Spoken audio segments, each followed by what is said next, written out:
Good morning, everybody. I'm not muted. Levels, test 1, 2. Holy shit. Guys, another hungover Saturday morning Twitch stream time. Holy cow. Last night, I went hard.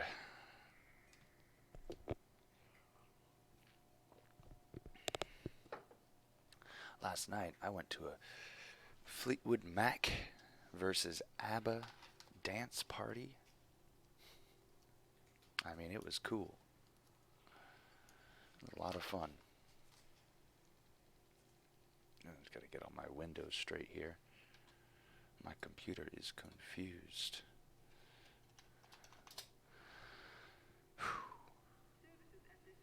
Alright, let's fire this up here. I like getting my stream ready on live, when I'm live. It makes it feel more natural. Alright, it's time to do this. So we have a Thargoid hunt event going on, which I'm late for, but that's fine. You can't make every event. I don't have a whole lot of science to talk about yet today, but I'll do that. We'll have a lot of Super Cruise time this morning to dig into some things, although it's a bit early. It's a bit early for science, I think.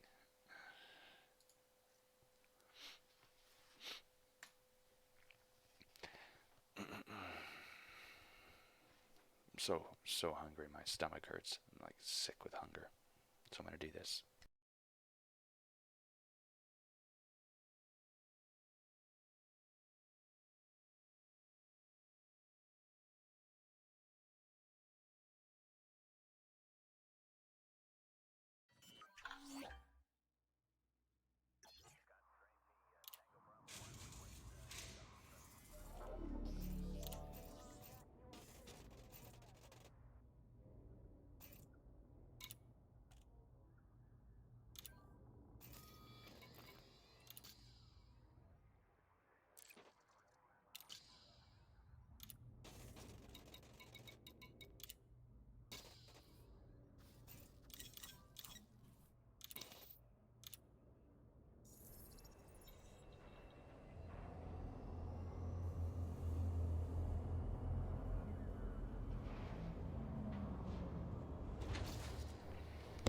I just refuse to make you guys listen to me crunching my peanut butter toast. Not a good look.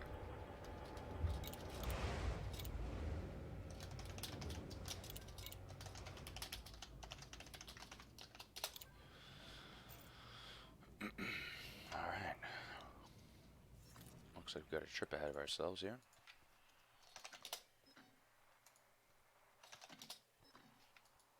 What the fuck?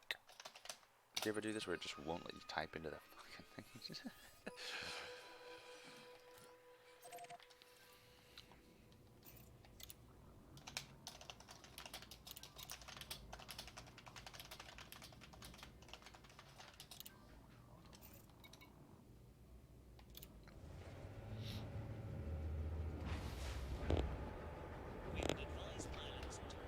Alright, once we get this trip underway, there's like 9 jumps, 8 jumps, yeah. Let's pull up some science news now.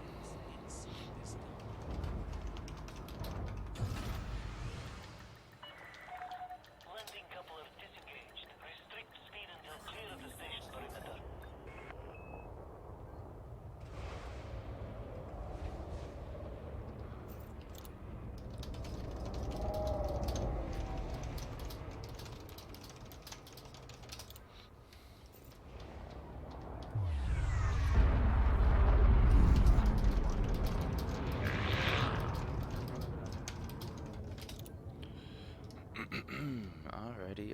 Alrighty. And away we go.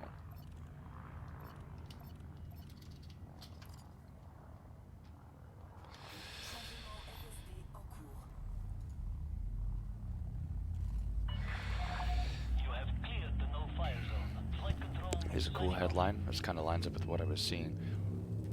Very few infants seem to be getting sick with the new coronavirus. So, when we talk about fatality rates and fatality cohorts, usually with the flu, with SARS, with MERS, Ebola, any of these epidemics, usually what you see is that it's the young and the elderly and weak that end up being end up falling ill.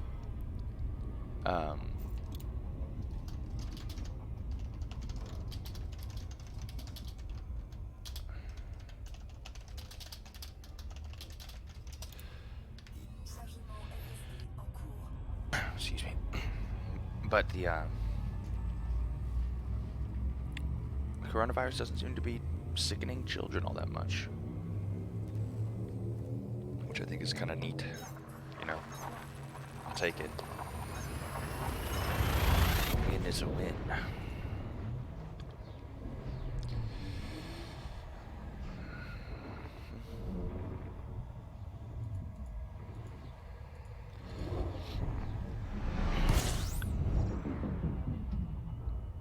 It's so fun to get out there and do some dancing. I don't usually dance all that often, so it's kind of neat. Get a chance to go and boogie down. Witch Hall. That explains it.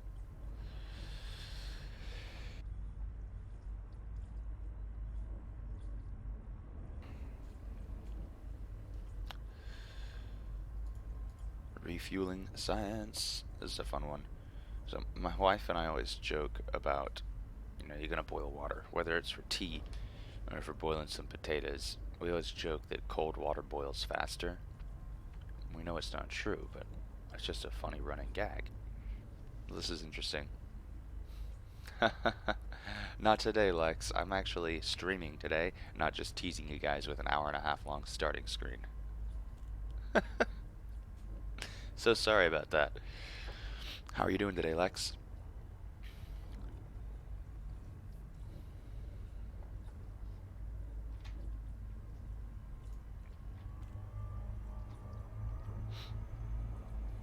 Last night, I went out. Did you accidentally go live and live stream for an hour without realizing it? I meant to go. It wasn't really an accident, but it was. Like, I started to go live. I went to the starting screen, and then my wife and I were talking about some stuff, and then some stuff happened with my kid, and then it was just like life kind of just started piling on, and I had completely forgot to go and end that stream until I saw you guys chatting in there. So anyway, it was a massive fail all around. Just an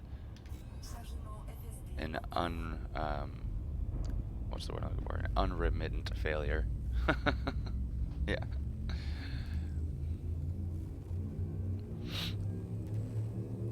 Obviously, I see it didn't turn you off forever, and I'm never going back to that stupid streamer again. I was pulling up some fun science articles. Now I can ask you to rant about superpowers in Elite. Bingo. I can. Let me pull up my document because I've got a really cool, reference for that I'm gonna want to use. What up, Nomad? I'm just on my way out to Maya. Lexar, the coalition that I'm a member of is, we're having an anti-Xeno event today. Oh yeah, they approved my emotes. Twitch finally approved my emotes. So that's pretty cool. Now you got your Prime emote.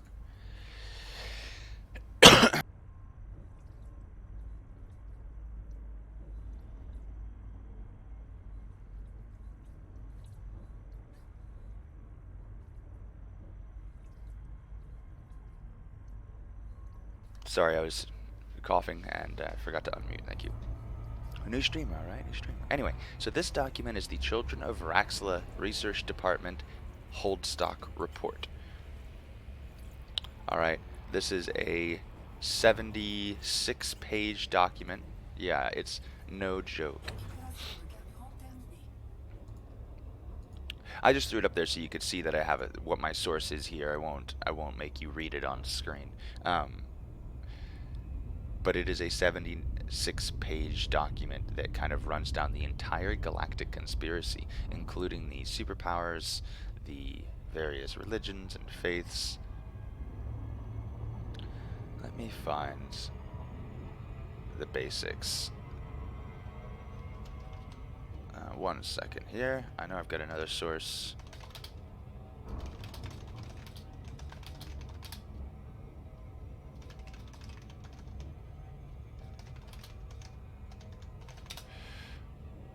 So the way I understand it, they did quite a good job in Elite Dangerous with the power play, with the superpower factions, of making them all kind of detestable. Every single one of them has, you know, morally questionable aspects to it. I recently learned about the club, so not informed at all. That's alright. Looking for...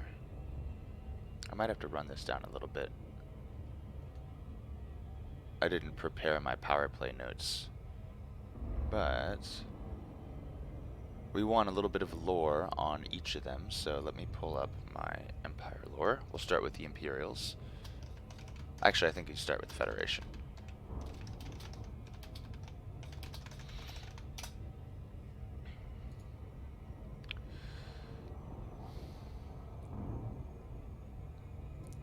So the Federation is a representative democracy.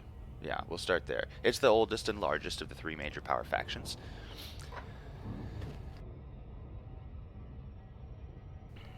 Planet Earth is the historic and symbolic capital of the Federation. Let's see. Federation lies loosely somewhere between the Empire and the Alliance on the Gal map, although I don't know how they can reliably say that because the power play territories are constantly evolving. So the Federation arose from the ashes of the Third World War in the mid-21st century.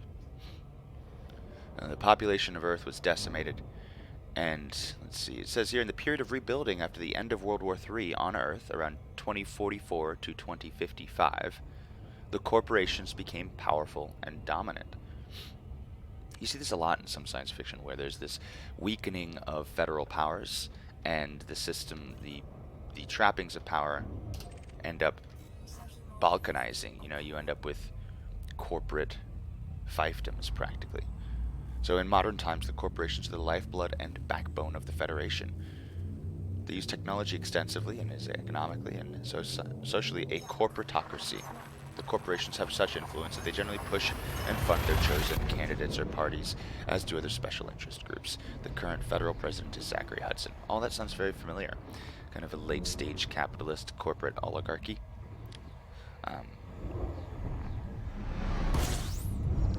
Their history is interesting. So, the consolidation of power on Earth. They've got pulled notes from tourist beacons and stuff here. So I'm trying to get to the nuggets here for you. After the war, the dominant power was the United States of the Americas. That's not what it's called. And as the remaining other countries joined it over the next few decades, it was renamed the Federation of the United States, and later the Federation, as the implied reference to one of the pre-war powers was a block to the remaining countries joining it. Nobody wanted to join it if it was the Federation of the Americas. Makes sense. Why would Russia joined the Federation of the Americas? It had a constitution and laws were derived from earlier powers. So then there's the space colonization period through the 21st and 22nd century. The rise of corporations and the discovery of the first fossils on Mars. Neat. And the explosive exploration triggered the invention of the hyperdrive by Li Qinzhao and others in the 22nd century. First by unmanned probes, then with manned craft, overtaking the generation ships it sent in the previous decades. I love when that happens, when generation ships get overtaken. Despite the huge dangers involved, a massive land grab followed. fueled by the voracious corporations. It wasn't until some of the ecological excesses of those early colonists became apparent over a century later that Earth took its first steps, founding the Federation becoming the colossal entity it is now, creating some order in what has become an unruly free-for-all. Yeah, F for the generation ships, it is a tragic situation.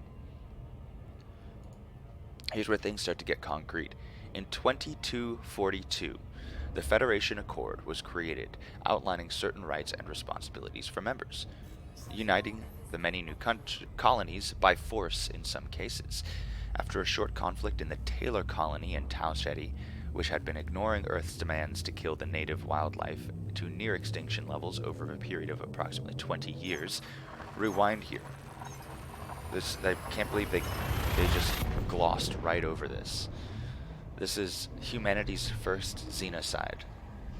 Before we met Guardians, before we met Thargoids, the colonists at Taylor Colony in Tau Ceti had been spending 20 years systematically wiping out the native flora and fauna, just eliminating the local wildlife.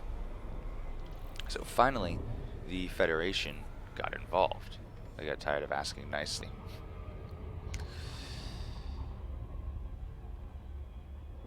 So Tau became the first signatory outside the Sol system, because the Federation basically showed up and was like, yo guys, no, we did not wipe out the Guardians. The Guardians took care of that themselves. I just implied that we tend to wipe stuff out, but life tends to wipe stuff out. So they formed the Federation Accord, and they brought that to Tau Ceti first. Tau signed it, joined the Federation as the first signatory outside of Sol. So Sol and Tau were soon joined by Delta Pavonis, Altair, and Beta Hydrae, and these 5 systems are today regarded as the founding members of the Federation. The name of the Federation was also changed at the time to the Federation of Star Systems, but the name didn't stick and quickly returned to just the Federation. So things kind of got stable for a little while. The Federation was a nice framework for people to use to expand other colonies and bring humanity out to distant star systems. A distant early colony, formed by a band of political idealists as far from Earth as they could manage, in the system of Ashanar, would eventually spark another defining moment for the Federation and for humanity as a whole. The Ashanar thing is where things get interesting. The Federation had always seen itself as the major power in the galaxy. From the very beginning, long before the Empire or Alliance existed, it took upon itself the task of policing the galaxy and being the peacekeepers. While sometimes not in the best interests of the minor factions involved, the decisions made by the Federation are usually made for the benefit of its citizens. So they are a totalitarian, government. They're not authoritarian, they're technically a representative democracy, just more of an oligarchical representative democracy. And they get involved in other people's shit. So, the Birthright Wars. This is an interesting period. Between 2621 and 2735, federal member systems underwent a period of societal change. The original colonial charters of many settlements granted hereditary land and position to families descended from their original settlers. I don't know why they didn't see that as a problem. They thought that would be fine to set up fiefdoms and local lords, landed lords. I guess we're returning back to neo-feudalism, but that's what they did in Ashanar. So many of these birthright claims extended across vast areas of land and encompassed massive resources. You'd have old money families owning entire planets, or at least half of a world would belong to this one family, and it would exist solely for their capitalistic exploit. So people were rightfully upset. Many of these, the old charters became a hindrance, especially to corporations who wanted access to those assets, and gradually more and more pressure came to bear on the presidential administration to take action against this stifling anachronism. So that's another, they did such a good job filling out the lore. It is very much like extractive capitalistic forces to claim that to clutch their pearls and act shocked over this stifling anachronism when their version of feudalism really isn't that different. It's just the landed lords happen to be corporate entities rather than, noble families. The Birthright Wars were the name given to a series of conflicts that resulted in the forced acquisition or redistribution of hereditary rights, depending on your viewpoint, from colonial pioneers to corporations who had necessary technology to exploit these regions. It was generally blamed on corporate greed at the time, but notably, the Federal Navy stood by. The Birthright Wars were the name given to a series of conflicts that resulted in the four. No, we already read that. The commercial race and starship innovation, together with increased funding from the Birthright Wars, allowed the Federation to renew and centralize its military power. So this was a great rallying cry for the Federation. We've got to help our corporations take these lands back from these wasteful and indolent landowners. They don't even have the technology to utilize the resources. Capitalism is a strong motivator, and the Federation had the support of most of the people.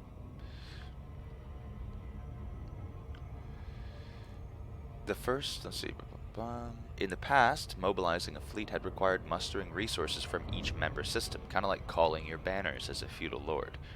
But generous corporate charters authorized different corporations to build and maintain centralized fleets.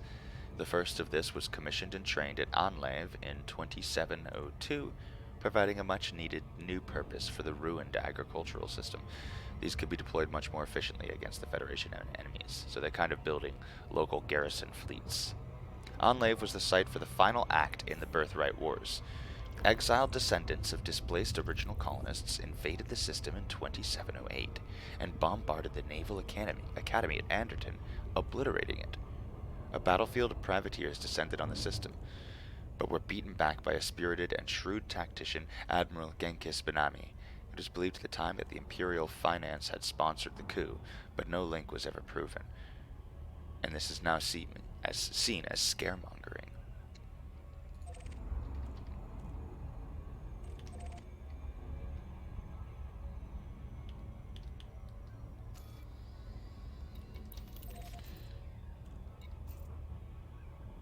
There's a lot of more recent events as well. I won't get too much into the more recent politics because things get really complicated. There's some espionage, there's some spying, there's some other stuff, but that's sort of the formation of the Federation.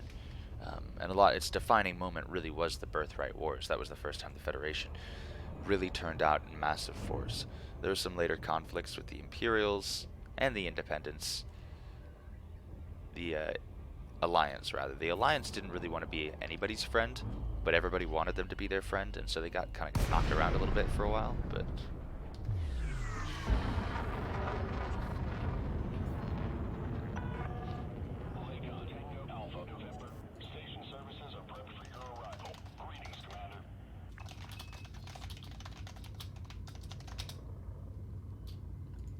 I realized I didn't want to redo the whole stock report because it tells you everything, which is just a little too much.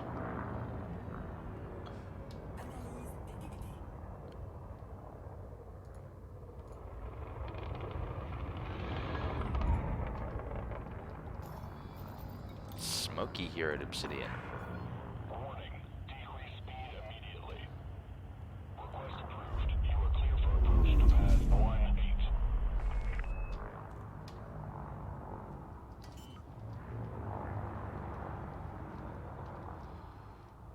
It's hard to transliterate Wikipedia articles when you're hungover, Lex. Let me tell you. The Imperial are interesting ones. Just the, oh, there's no shipyard at Obsidian. Jeez. Is there somewhere else here? Oh, be quiet, Ant. Ant is over here talking to me. Astro... Oh, Sterope 2. That's a new name. See, Delphi has a station I can land at. Where's Delphi?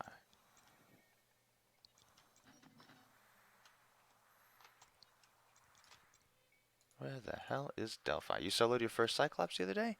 Dude, nice, Lex. That's hard to do. I know Delphi has a place I can land. We'll go to the Oracle.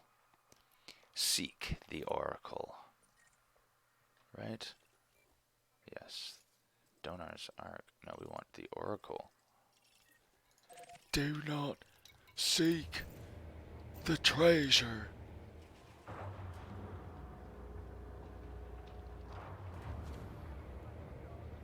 The Empire of Ashinar is its official name, or simply the Empire. It's a galactic superpower and hereditary monarchy. Yuck! I hate hereditary monarchies. Too many existential poisons can live in the genes to rely on a hereditary monarchy. Anyways, it's the second largest major faction in the game. Yeah, yuck. Gross. It's icky. I get an icky feeling about the Empire. The current reigning Empire is Arissa Lavini Duval. The Imperial Palace, the seat of the Empire, is situated on the capital in the Ashinar system. Your Imperial. I will watch my tongue. Listen, I speak with respect for all. Although peace treaty has existed between the Empire and the Federation since 2382, there have never really been any peaceful relations between these two old enemies. The Empire despises the Federation and everything it stands for, and vice versa. The Empire is less technologically dependent. They rely on slaves for their labor rather than machines and robots. The Empire is also a proponent of human cloning rather than robots. So they would rather clone a subclass of humans than they would rather use robots. So that ain't great. I hope that the Oracle is not. We have to go see the Sentinel, though. What is that? A faction-owned installation. Well, I want to see what the Sentinel looks like.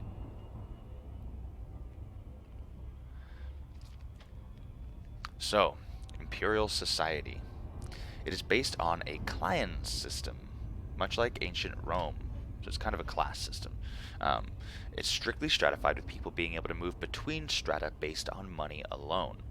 Well, patronage and influence as well. So if you have Stevo, if you have a good patron, if you're a fine artist or a skilled worker or a skilled administrator, you might have a benefactor, a patron who will fund you, and if you're valuable enough to him, maybe even house you or educate you and help elevate you. Because for a patron to have wealthy and esteemed subjects, it elevates the patron further as well. It values both status and honor very highly. Whilst it is acceptable to flaunt wealth, treating people well is a question of honor, and this includes slaves. Having unpaid debt is seen as utterly dishonorable. An honorable imperial citizen would sell themselves into slavery to clear a debt they couldn't otherwise afford. We'll talk a little bit more about imperial slavery in a second. The imperial law is seen and enforced by senators who themselves are above the law. They can order executions and can even kill people themselves, though sometimes, rarely, they may be held to account for their actions by the emperor. In the empire, very little is illegal, and many things are frowned upon, like excessive use of narcotics. Due to the empire's obsession with wealth projection, imperial design puts an emphasis on opulence, style, and quality with no expense spared. This is apparent in their cities, ships by Gutayama, and the clothing of imperial citizens.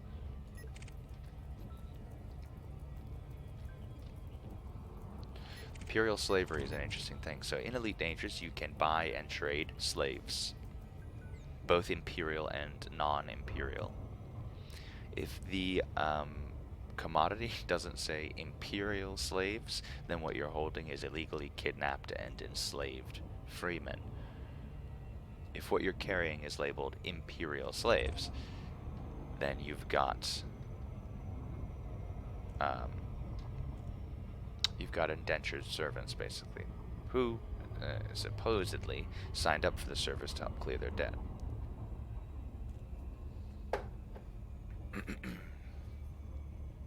This from a tourist beacon in the Ashenar system. The origins of the empire date back to the colonization of the Ashenar system in the middle of the 23rd century. Marlon Duval was a wealthy woman from Earth, who, disenchanted with their administration and authorities, set off with her own colonizing fleet to Ashenar 6D because it was so far from Earth. Her leadership ended abruptly when her brother Henson oversaw a flying accident in which she perished. The democratic government changed abruptly to one of strict imperial rule, and from then on, the family assumed leadership. Female children in the family were prevented with genetic techniques such as the hatred of Marlon Duval's principles and vision of a world in peace. This restriction was gradually phased out over the years, but the succession of emperors has remained along the male line until recently. Wow, they would just genetically alter their babies so they wouldn't have girls. Talk about a toxic masculinity, toxic patrilinearity. That's awful.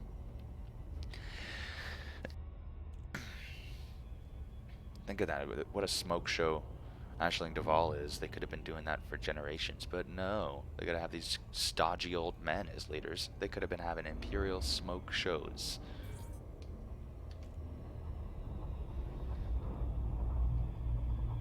So, there we go. This one's cool. I wanted to see. All these installations always have really cool designs. What up, Tianfang? Generally, in Rome, for its system, patrons would have clients come to them, collect money, goods, renew ties, and clients often had multiple patrons of many said clients, spending the day going from one patron to the other. That's a great tidbit. Thank you, Tianfeng. I'm out in Delphi on my way to see the Oracle, and I thought I'd stop at the Sentinel, because I'd never seen it before. It is quite large.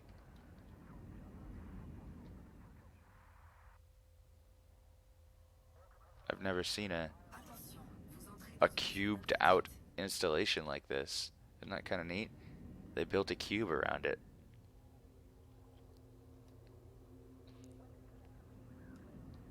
I'm trying to see if there's anything I can fly through here, because I come to the installations for the tunnels.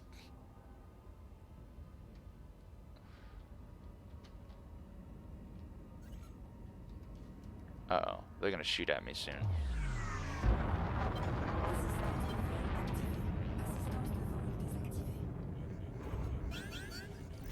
Uh-oh.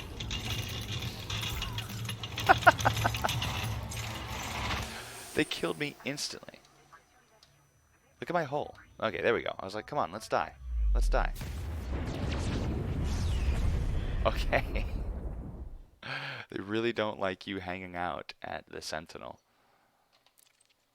They're not cool with that. They're sending me to prison for it. Wow. What a bunch of losers. Fine, I'll do my time. This ain't my first time in the joint.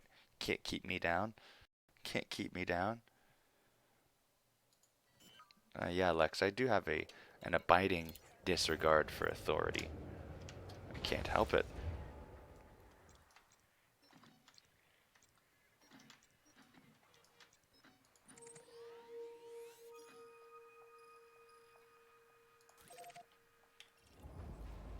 Yeah.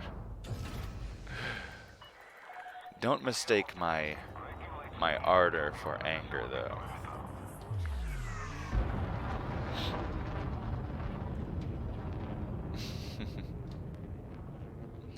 And I am actually particularly honoring until I get enough coffee in me. I'm tired too. I went out dancing last night. I went to a ABBA ABBA versus Fleetwood Mac dance party. Oh, it was so fun. It was so fun. I had a blast.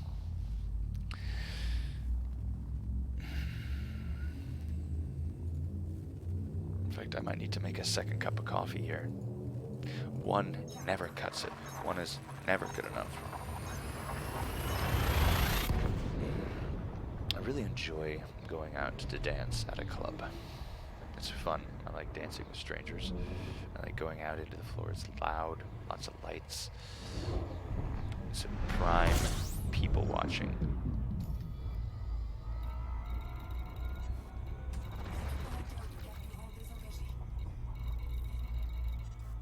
Ark's Faith.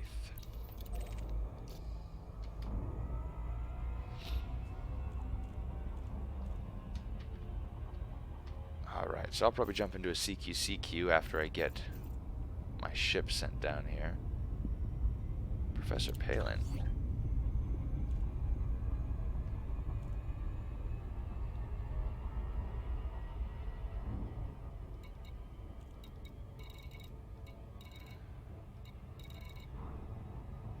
Microwave cooling hoses. I like those. Alright, Lex.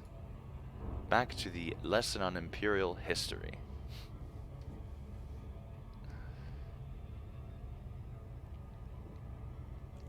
So, we know Marlin was sick of the Federation's bullshit. She got in a colony ship, went to the farthest Earth-like habitable world she could find, went there with her family to start a new life, and then her family murdered her and took over the reins of power. And from that point on, it was a hereditary democracy.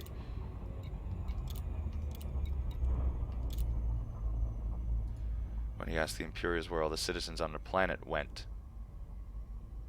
We're about to get to that, Tianfeng. We're about to get to that. So the colony started off extremely well at Ashenar 6D. In 2292, a suitable home was found orbiting Ashenar 6. Now this world is named Capital. This moon formed the core world of what would later become the Empire. The colony started off extremely well, and an administrative council was formed with Marlin at the head, in order to fairly distribute power throughout the colony, I'm sure. As the colony expanded, so did the council, with a determination that any and every situation was dealt with via peaceful methods and dialogue. This arrangement worked very well, and the colony continued to prosper.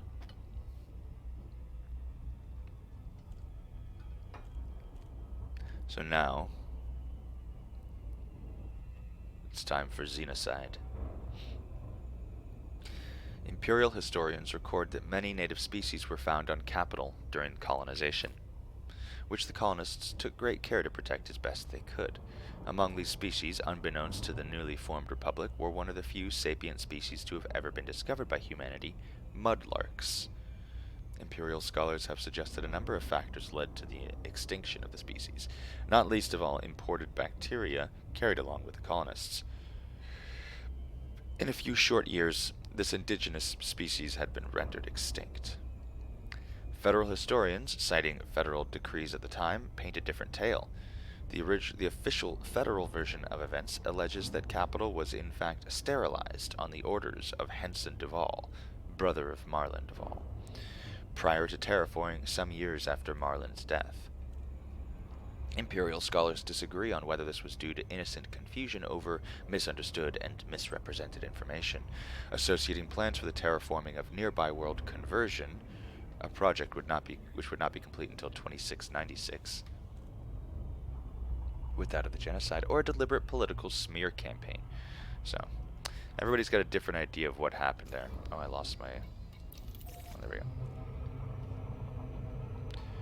Whether mistakenly or not, the Federation threatened retaliation, and its actions, and if this action were repeated, later using this event retroactively as the pretext for a failed invasion attempt in 2324, which would secure the newborn empire standing as a major galactic power. So that wasn't the incident that Tianfeng is referencing. The genocide on Ashinar is up for debate. Was it like Europeans coming to the New World and just very innocently and accidentally? Well, they weren't. The New World European colonists weren't innocent in their inadvertent genocide. You can do something inadvertently while also being fully guilty of it.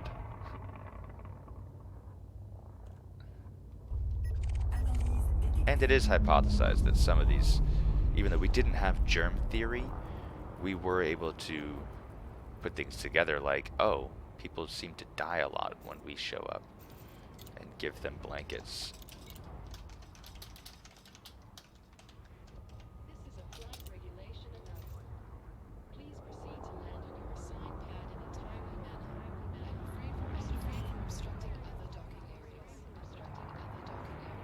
It is a fairly debated topic. It is. It is. Xenocide is never good, especially of the first sapient species found. I feel like, I mean, there's not a single specimen left. They couldn't have saved one breeding pair, and I don't know. It seems crazy that an entire planet full of a sapient species could be wiped out so effectively, so entirely. Just doesn't add up. God, an hour and 13 minutes before this thing gets here. Oof. Alright, we'll probably do some CQC here.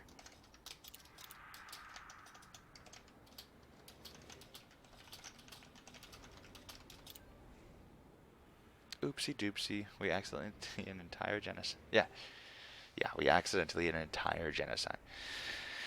I believe Henson Duvall did it. Because he's a nasty piece of shit.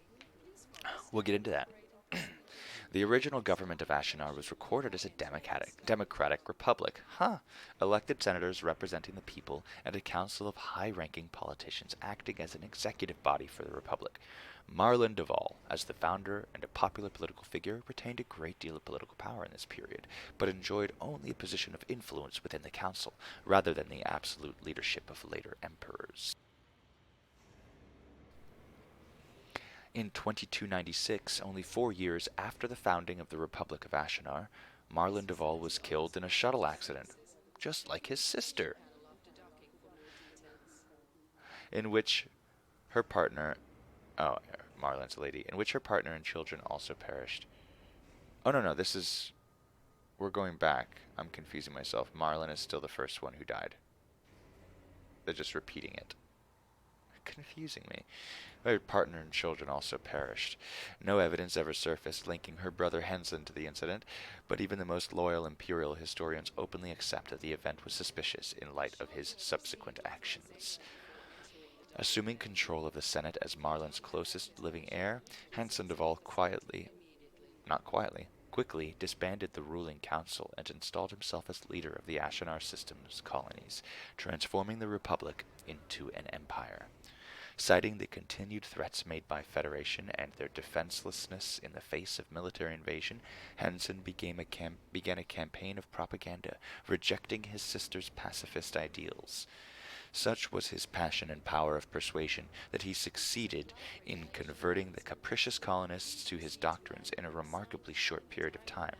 Henson Duvall was formally crowned the first emperor of the empire in 2320.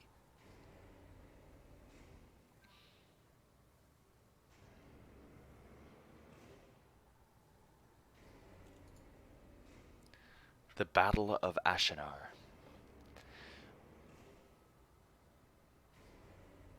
This was what could be called the first large-scale interstellar conflict in human history. The Battle of Ashinar.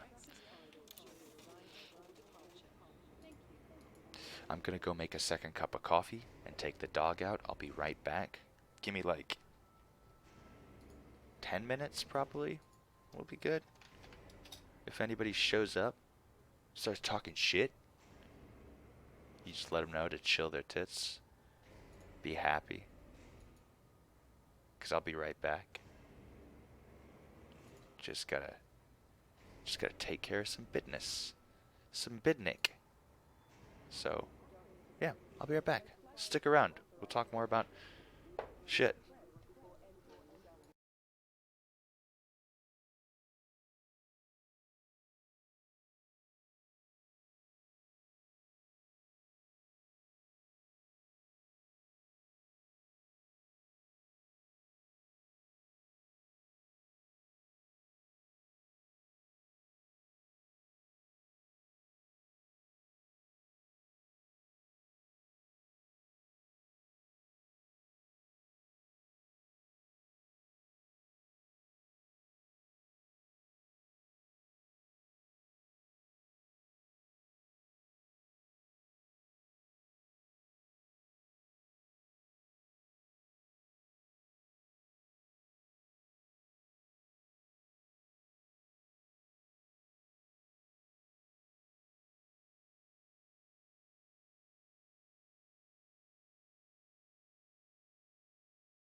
Hey everybody, I'm back at it.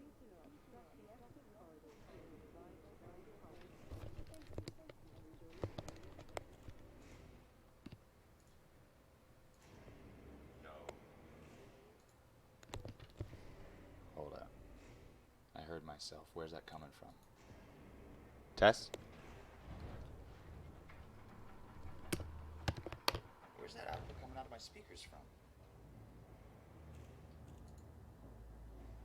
This playback is muted. Testes, testes, 1, 2, 3.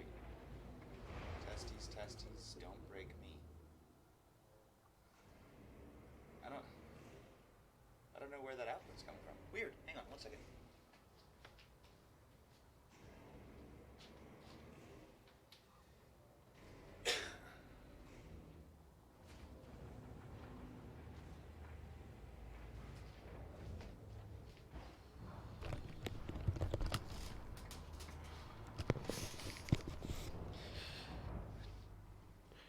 No strong opinion, but exploration is a bit drab. Yeah, it's not necessarily the most compelling watching.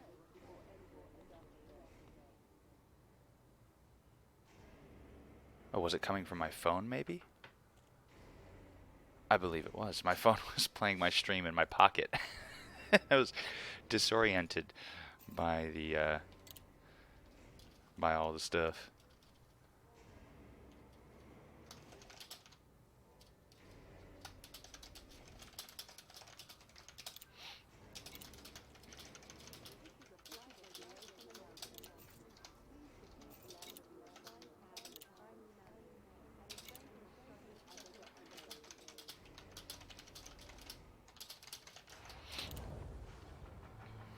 Fucking munchers. Speaking of munching, I'm getting hungry. 11 jumps.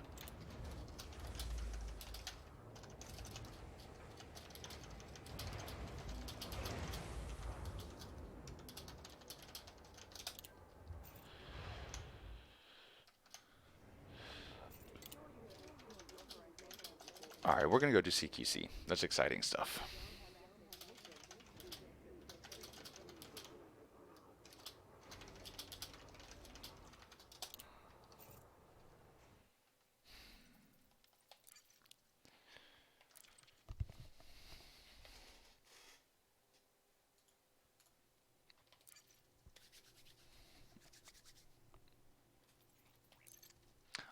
I really enjoy CQC. It's fun. I kind of wish they had more maps. More diversity in the maps is what we need.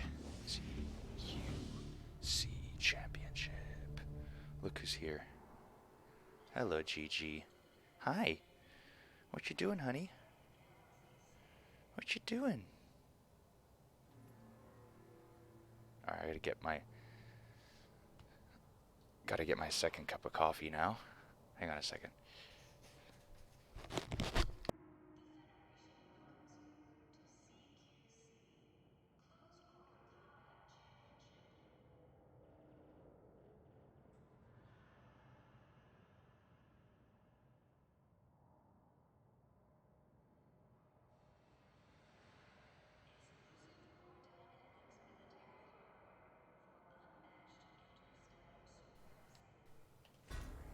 Any idea why your frame rate drops in CQC? I do not know. I think that... When's the last time you tested it out? Because I know that in the last patch, they did fix some small ship rubber banding, and I don't know if that extended to CQC as well, because that's commonly the issue. You'll be in a PvP fight or just in a fight with other commanders nearby, and if somebody launches an SLF, your frame rate just drops. And then you get rubber banding and bad stuff like that. So I know that can happen. Although I do notice occasionally my frame rate does go down a bit in CQC. It does happen. But only in CQC, right, Lex? You don't have any frame drops in the regular game?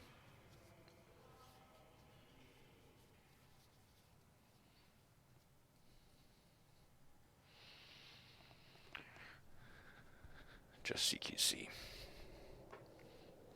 Don't rightly know. I got my battle scarf on though. That's all I know.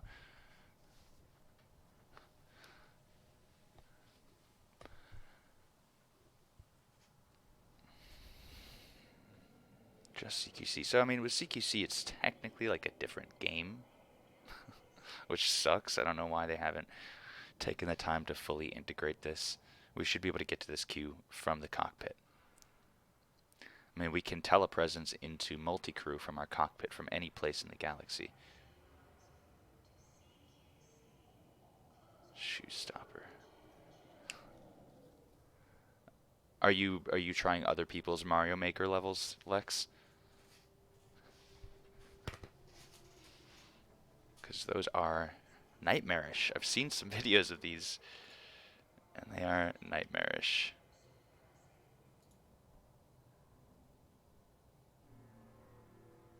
Oh, okay, just the story levels.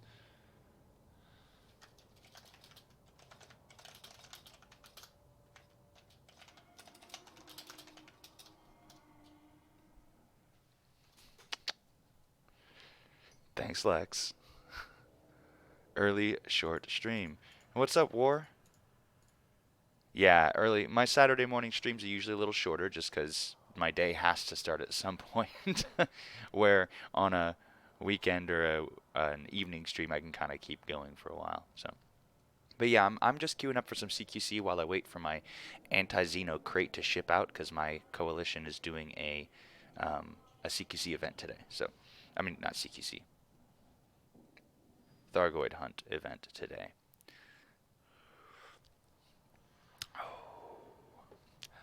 I got to brag for those of you just joining. Last night I went to a an ABBA versus Fleetwood Mac dance party. It was fucking fabulous. It was so much fun.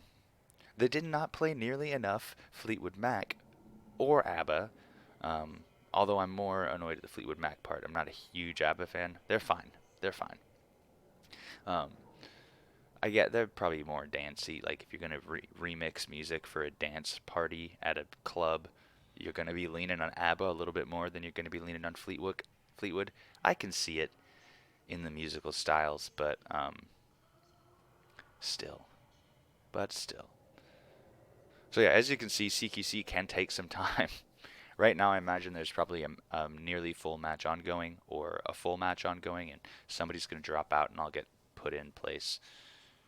This is unusual though. Usually I don't wait more than 3 minutes to get a spot. You know. Anyway, how are you doing, War? How's your weekend looking?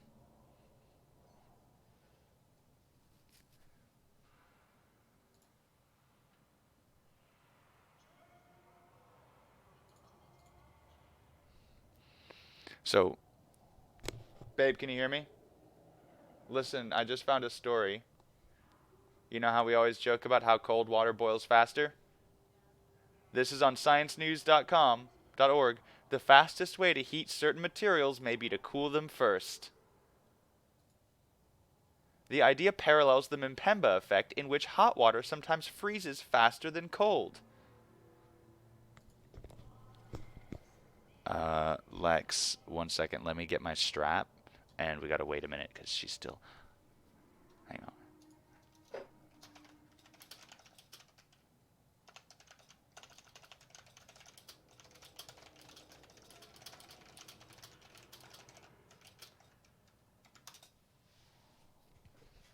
1 second.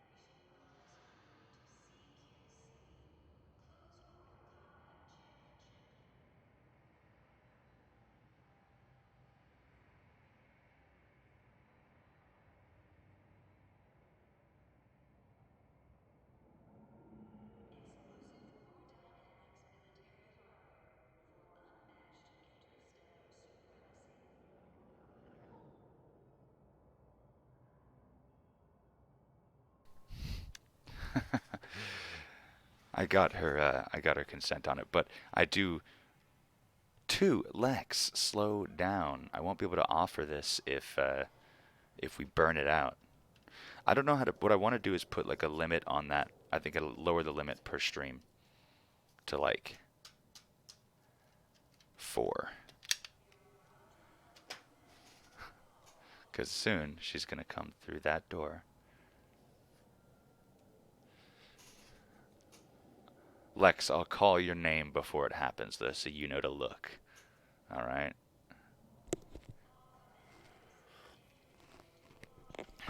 Yeah, I was thinking about making it more expensive. I raised it. It was 500. I raised it to 600. But I mean, like, some people got like 17,000 points in my channel right now, so I gotta be a little more, careful with that one. Yeah, 2.2k. That's a lot of nerfing. I was thinking about introducing some other unique rewards as well. Y'all could make me do push-ups, but I would do, because I know how you guys do. I might do like 5 push-ups for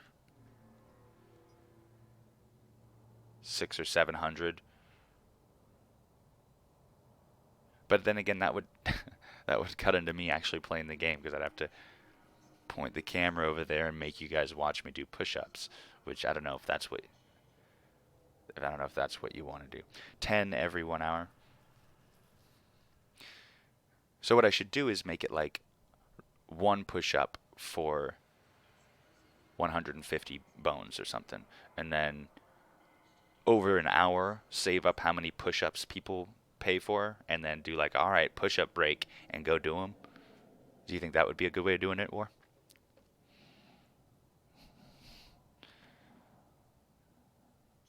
I think it'd be great because I can't go to the gym as often as I want to because, family. I got a life. I can't.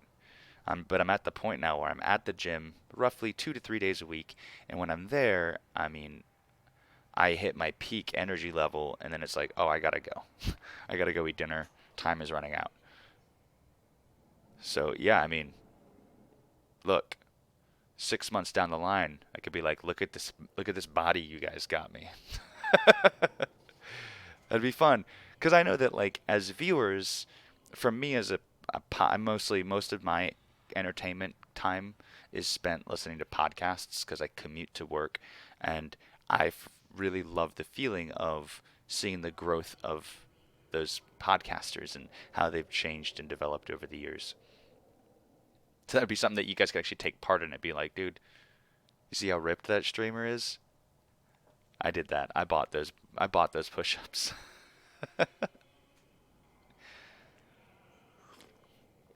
Guys, where the fuck is everybody? I've never had a queue take this long in CQC.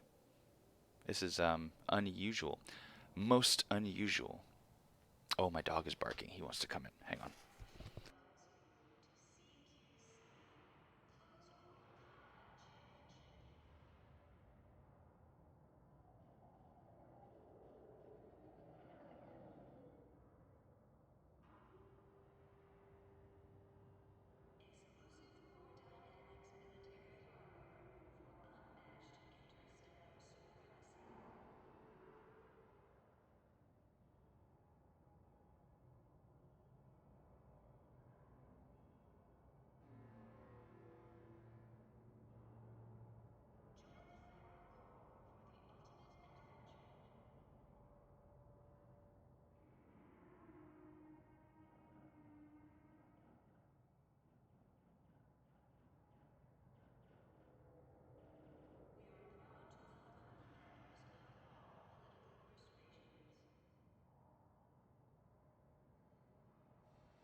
Yeah, it's Parm. Parm. Oh, he's fighting with the cat. Look.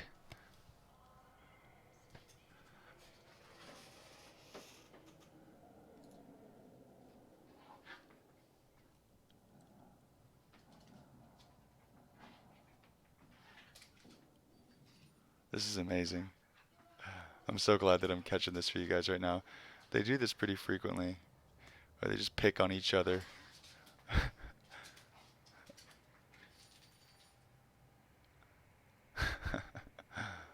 Parm has Norman beat on weight, but Norman is much pointier. So usually he wins the day.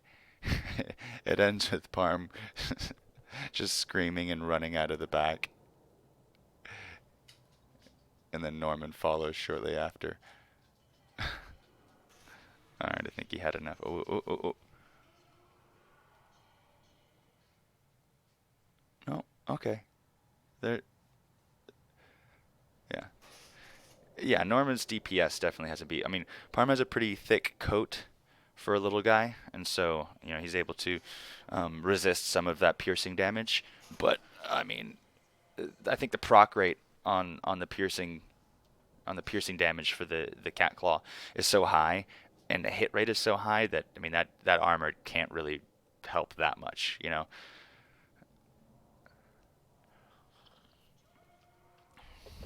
Thank you. Yeah, it's definitely dex-based DPS. This stream is so cursed. In what way, Lex? Is it cursed in that I can't get a goddamn CQ? Look at this. I'm still in the CQ. Oh, we got one as soon as I said it. Sparhako. Cat DPS, yeah, dude.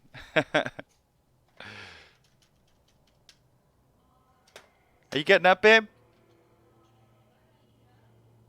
You don't have to, are you? Okay. Are you still horizontal? Yeah? Oh, the match has finally started. This is going to be a nice 1v1 versus Sparhako. Finally. We're doing it. This is pod racing, everybody. This is pod racing. We're here. Goodness. 5, 4, 3. Lex.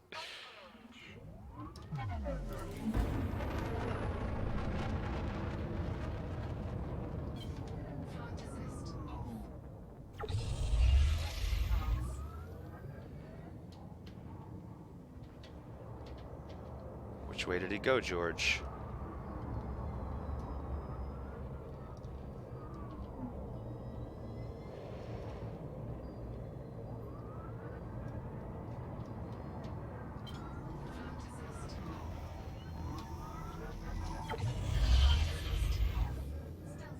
Did he leave the queue right after joining it?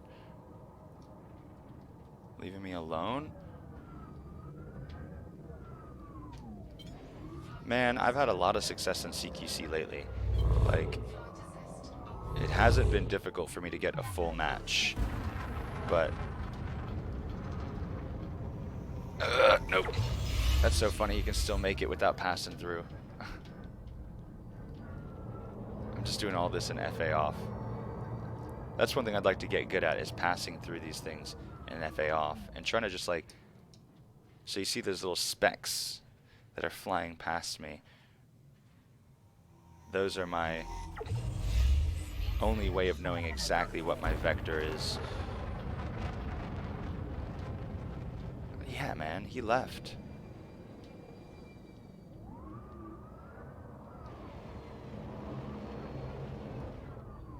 Ain't nobody here. Can't say that I'm not disappointed. Maybe Saturday morning just isn't the time. You should. It's fun. It's really fun. And again, it usually isn't this empty. Even though if you go and look online, any discussion about CQC, it's going to be about how empty and dead it is. What up, Knives? Good to see you, dude. How are you this morning?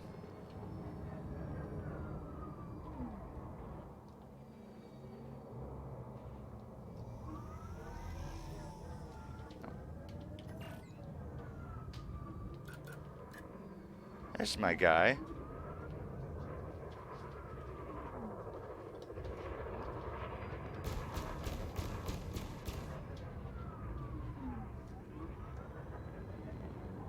He's obviously new.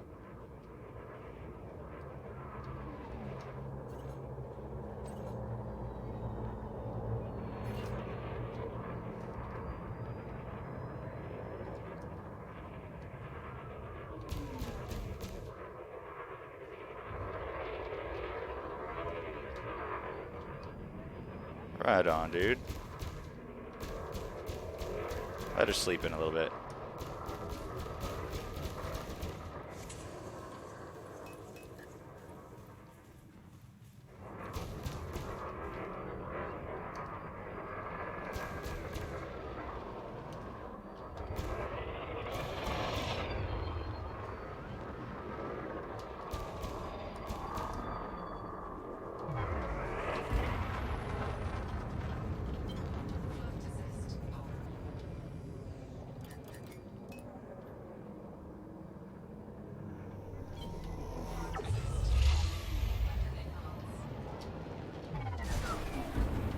Uh-oh. Yikes. Ah, now we're getting some action.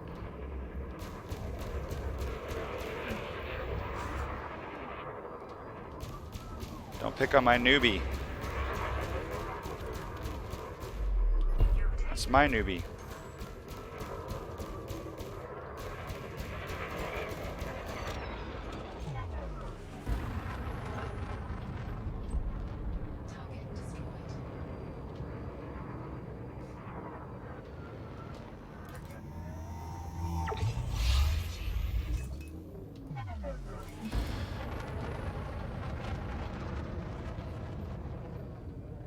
Yup.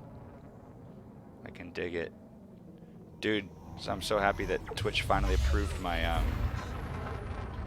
my emotes. And now that they're approved, I'm not even sure if I like them anymore. Or if I want to change them. I'll get him after.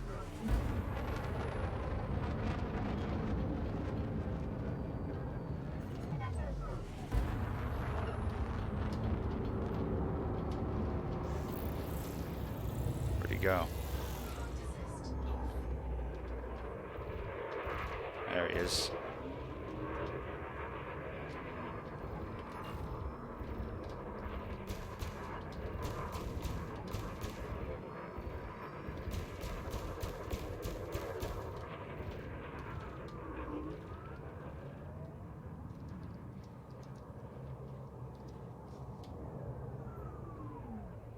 Oh, you can post yours in other chats?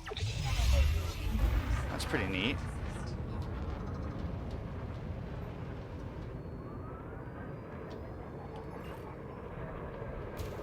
Hey, what up, Lex?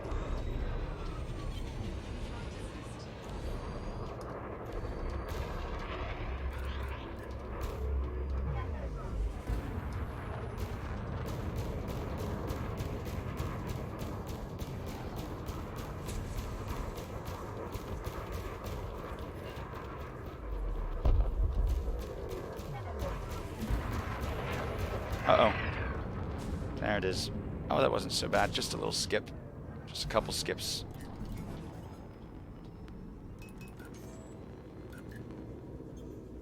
Where's he going?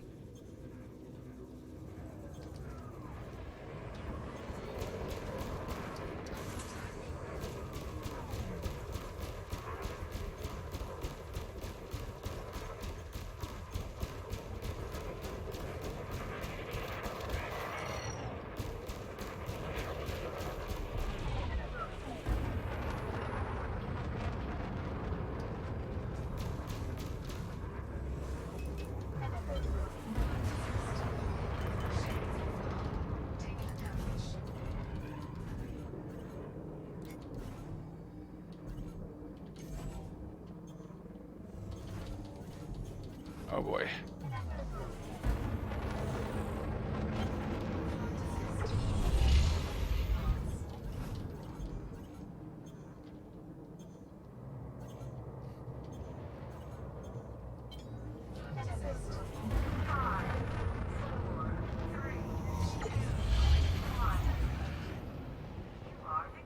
Nobody hit the cap that time. Knives, and they're all dumb. I guess that's just how it goes. Well, you can always make new ones and you know, re-upload them and wait a month for them to approve them again. How do I leave my emotes? Are they on my list here? Oh yeah, so I got, these are the 3 emotes that I made. That last one, Ooh-yah.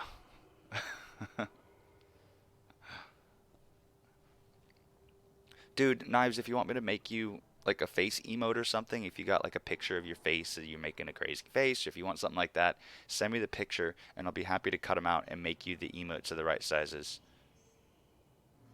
Your face on a water bear. That's cute. I like that.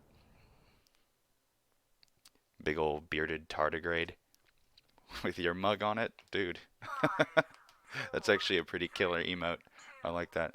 Is it a like a picture of a water bear or is it like an animation, like a drawing of a water bear? Curious.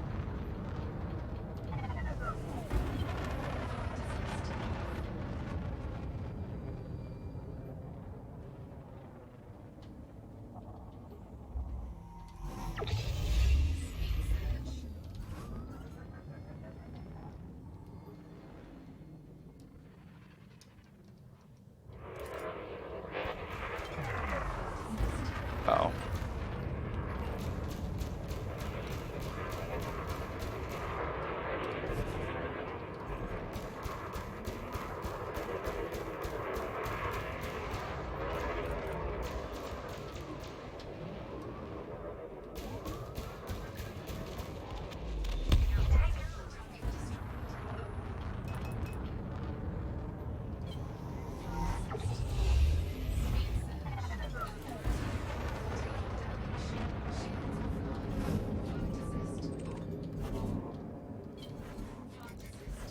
It's a rendering. Jeez, this guy.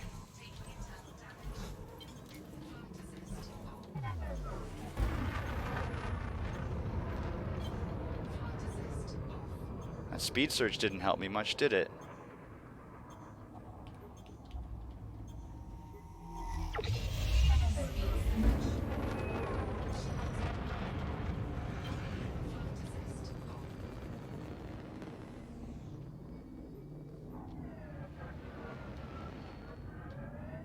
You guys are way out in no man's land.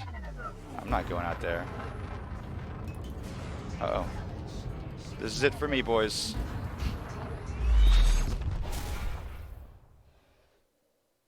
Oh, cool. Viewer made. That's always the way to go, is if you've got viewer made content, the way I understand it is it's really good to feature that.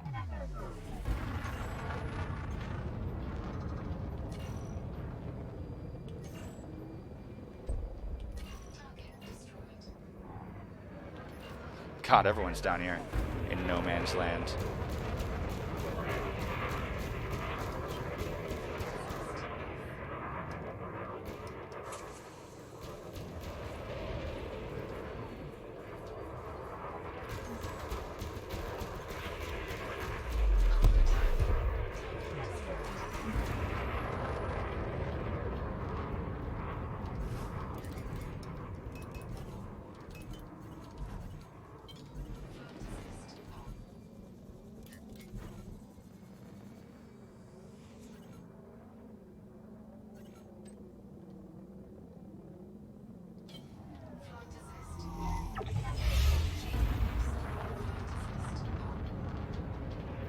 You.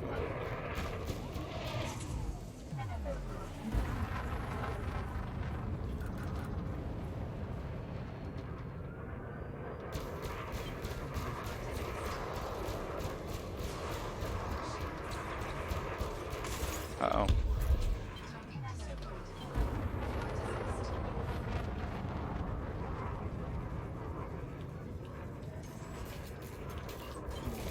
Nice.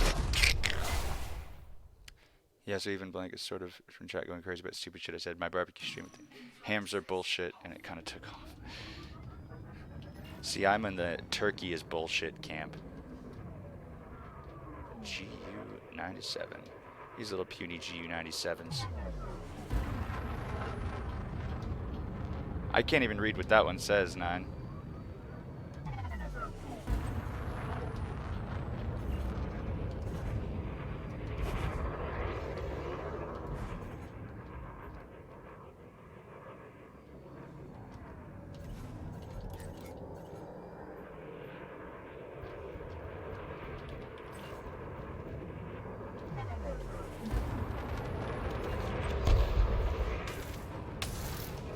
alright. We're alright. We're alright.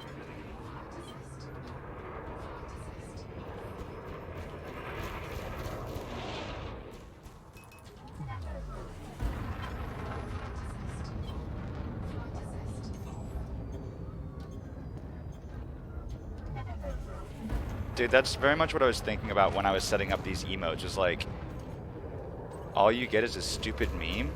Like, fuck.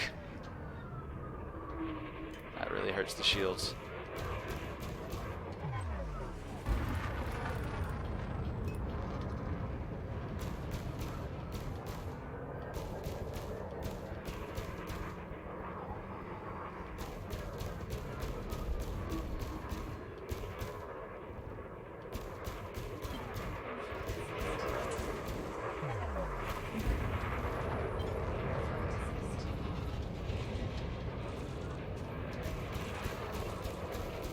I want to kill this guy in stealth mode.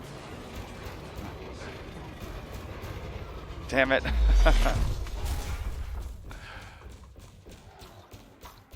I got focused on trying to take out the stealthy guy.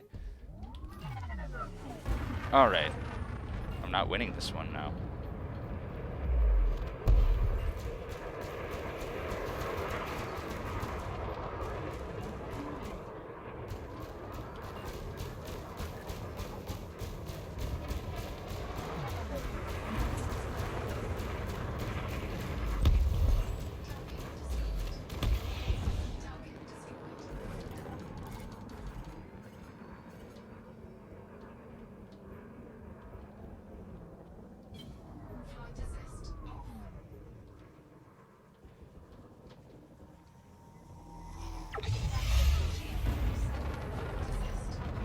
Musketeer! Oh no.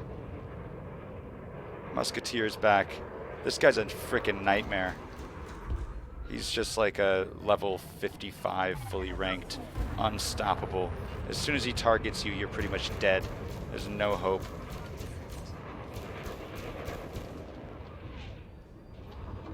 Watch him pull right up into first place in the next like 30 seconds.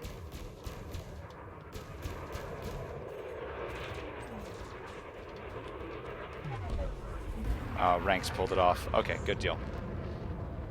Well, now that Musketeer's here, there's not going to be a lot of challenge. 50. Oh, Kutra's level 50 as well. So is Ranks. Okay, okay. Well, that's actually good. If he's not the only level 50 in the lobby, it might be a little more balanced. But last time it was Musketeer and then a bunch of noobs. But this actually looks pretty good. Got a nice spread, so they'll be able to fight each other instead of just dominating everybody else, which is usually what will happen. Typically how it goes. So the fastest way to heat certain materials is to make them cold first. That's pretty wild. So, in fact, pre-cooling could sometimes lead to exponentially faster heating. The concept is similar to the Mbemba effect, a counterintuitive and controversial observation that hot water sometimes freezes faster than cold water. Scientists still don't agree why it occurs, and it's difficult to repeat the effect consistently.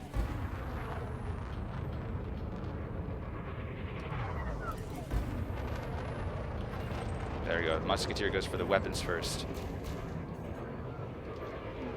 And then speed. See, he's got his route all picked out.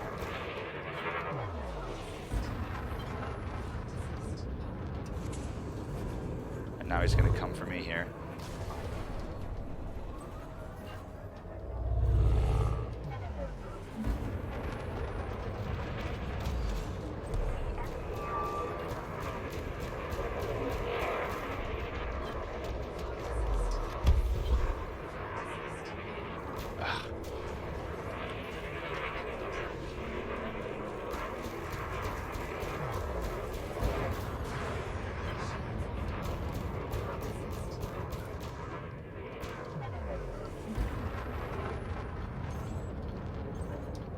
Man, he's pretty good. He already grabbed the weapons. Oh, man. Musketeer's a nightmare. He knows exactly what he's about. Hello. Goodbye.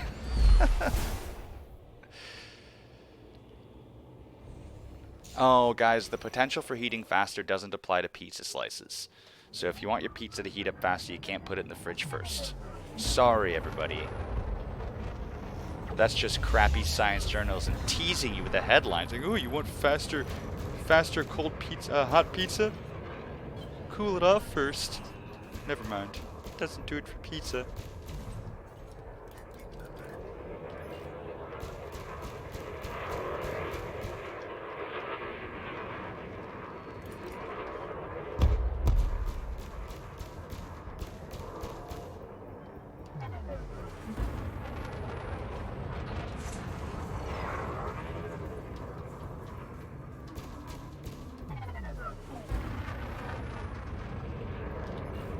Look out behind you, Lex.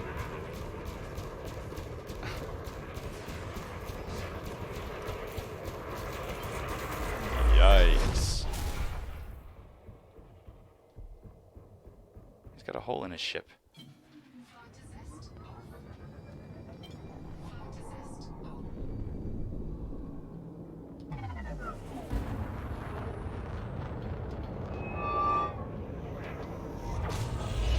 That ain't it.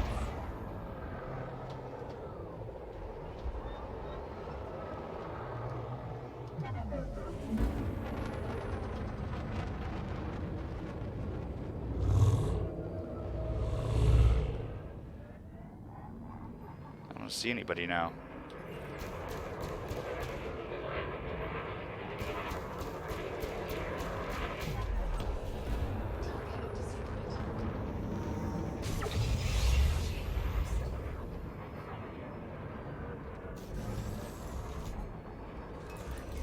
Ugh, can't even bring myself about to him.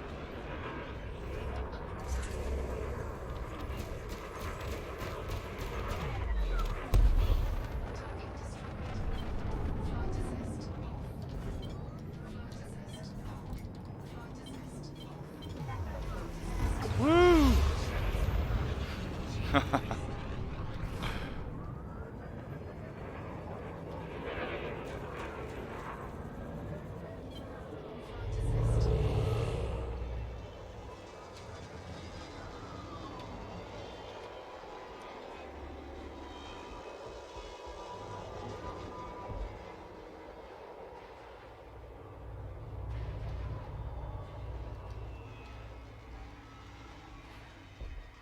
Nope. There goes Musketeer. Tearing off with the win. With the big W. Musketeer's good like that.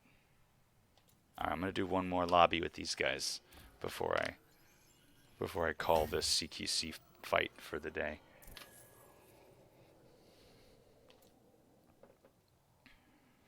It gets really challenging with these guys in there. Not so bad when there's two. Again, it's noticeably easier when you're not fighting two level. When you're not fighting just one level 50. He's only got you to worry about.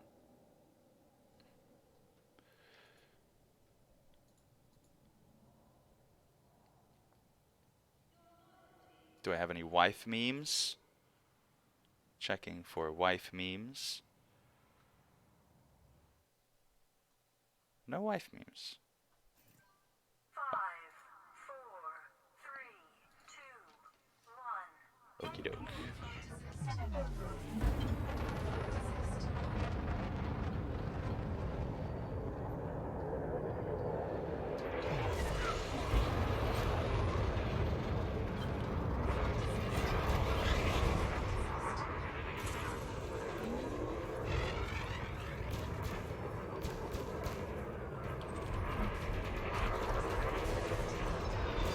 Wow, he's got the big Daka Daka. Why can't my little micro gimbal wasn't really focusing on him? That's kind of weird. You know what I really like is the rapid fire cannon. It's kind of it's not really the best weapon for CQC, but it's fun because it goes Daka Daka Daka. But you kind of have to wait for people's shields to go down and you ambush them. Hey, it's Moist Jesus.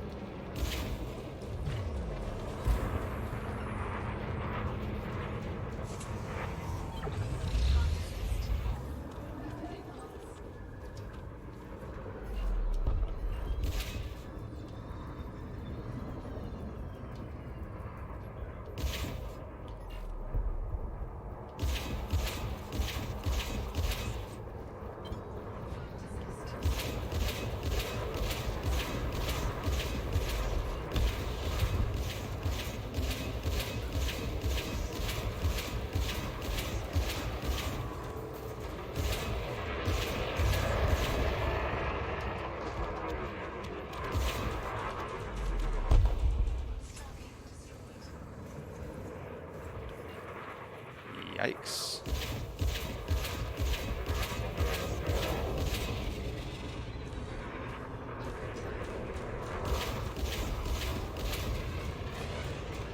Uh-oh, this is it for me.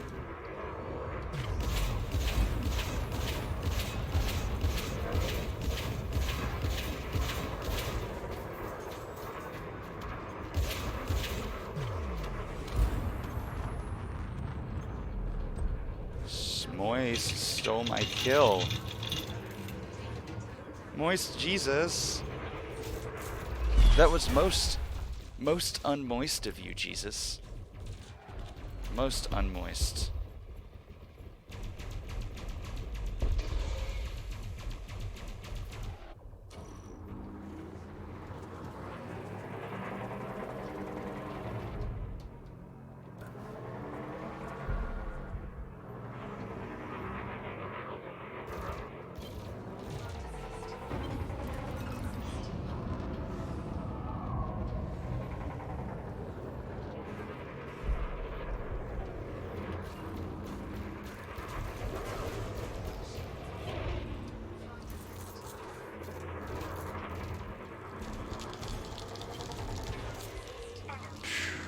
I gotta throw one more in there. I can't call it at that.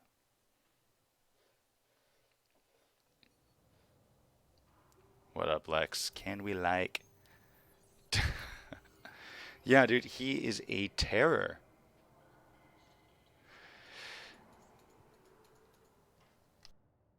That's the thing about Musketeers. Like, I feel like with those level 50 weapons that he's throwing down, I mean, he can drop your shields in no time. He'll just tear you apart. Can't really compete.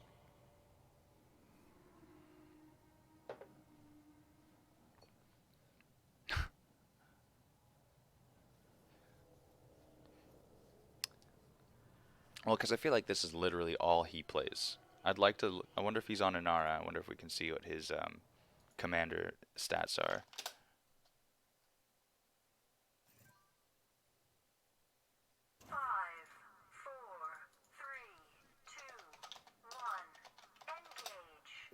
Musketeer, commander found.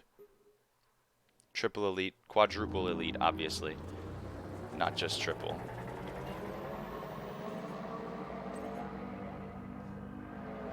Hey, I mean, honestly, you can learn a lot from someone like Musketeer by just watching how they play.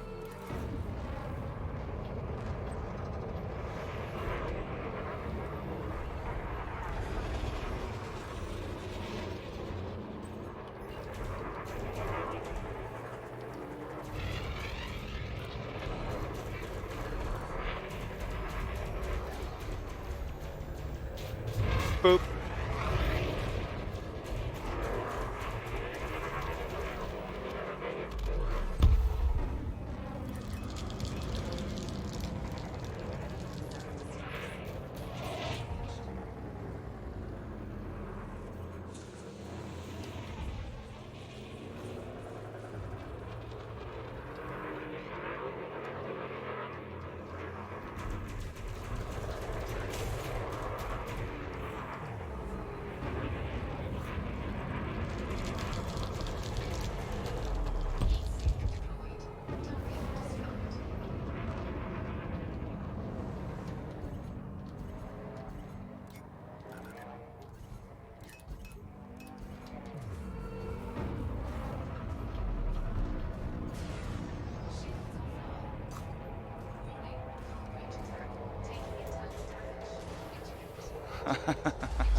That was a really cool way to die.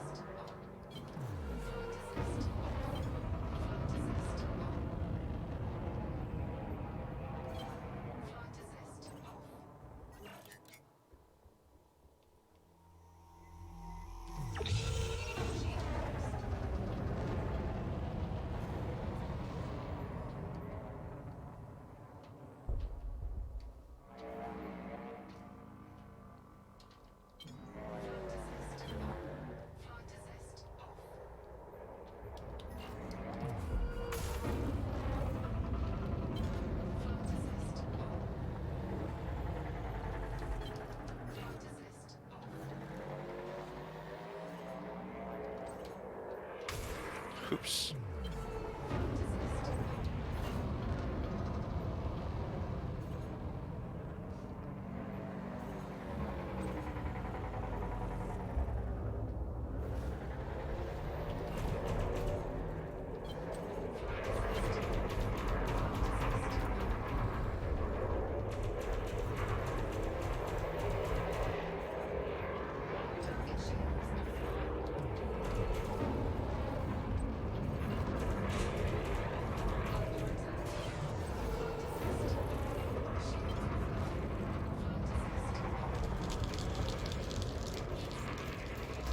Man, these guys protect each other.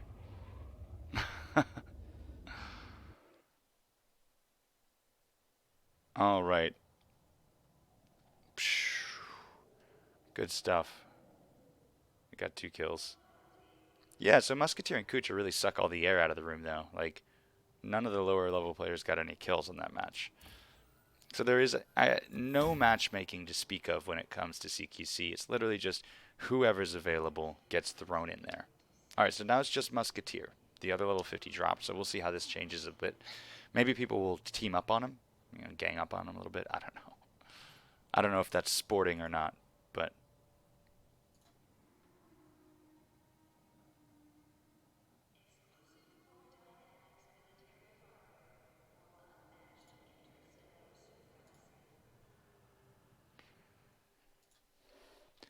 All right, this is my last CQC for the day. Asteria points.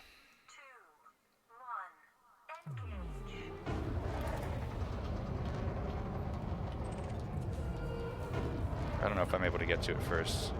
Yeah, look at him.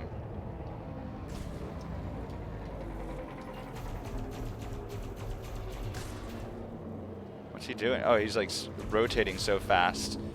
He was basically disabled.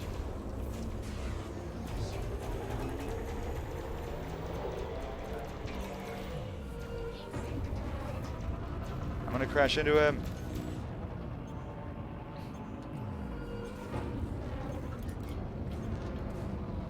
There we go. I don't like that it says eject. That doesn't make sense, nor does it seem necessary.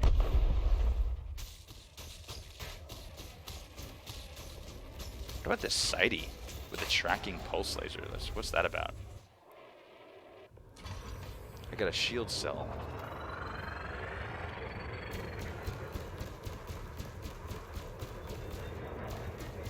Being in a Sidewinder always feels very silly.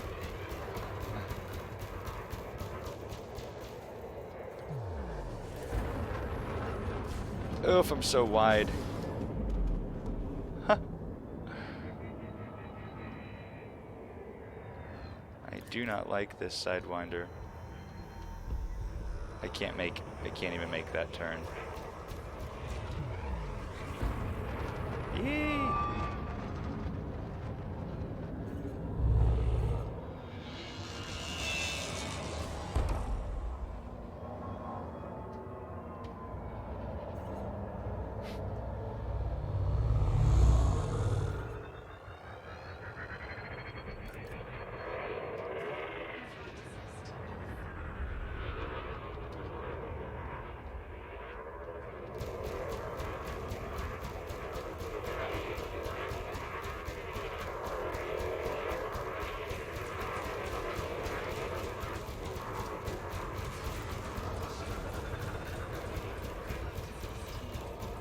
Oh, I don't have a shield cell bound at all. This weapon seems like it doesn't do anything. Like, this tracking pulse laser has no effect on enemy shields. That's silly. Alright, let's go see if my my actual business ship has arrived. Back to the main game. Oh, social. Who wants to be my friend? Oh, groups. Yes. Moist, you can access my PG. That is allowed.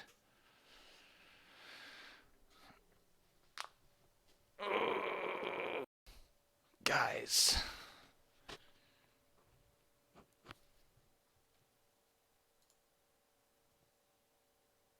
I hope everybody had a lovely Valentine's Day.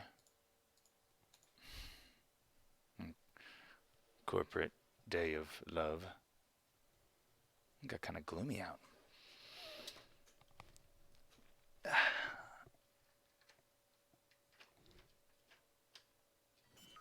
we go. Valentine's Day. Valentine's Day. I noticed this. I got a lot of people online.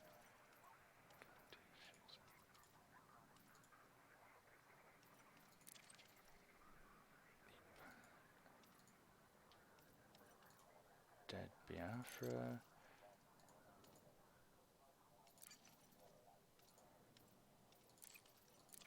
Wow.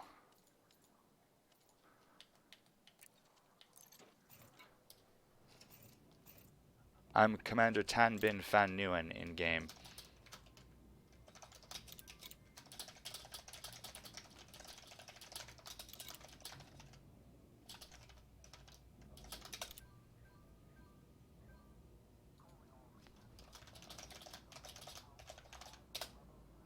That's my in-game name. Tan Bin Fan Nguyen.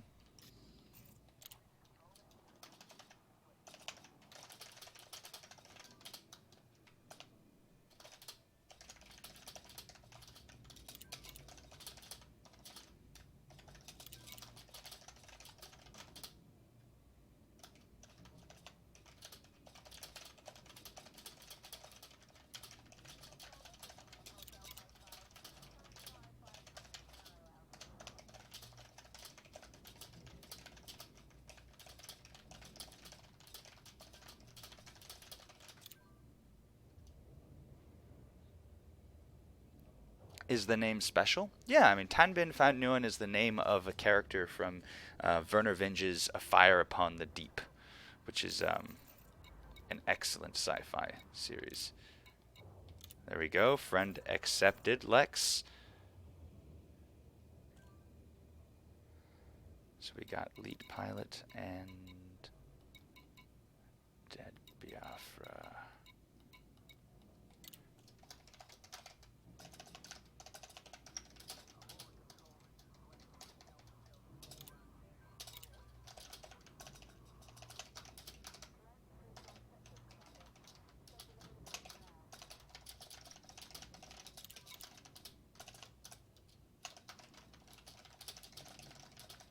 Got to do some squadron management.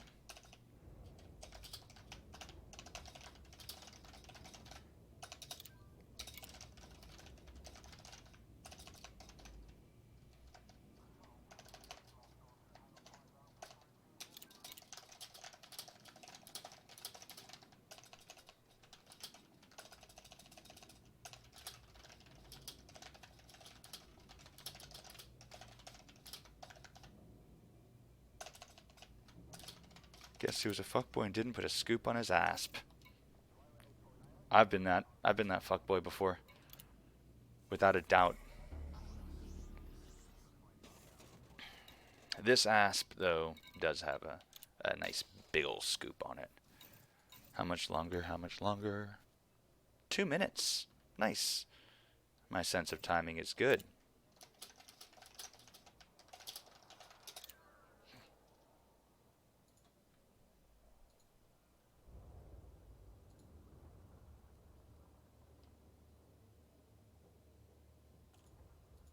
All right, Lex. Yeah, that's where we are right now.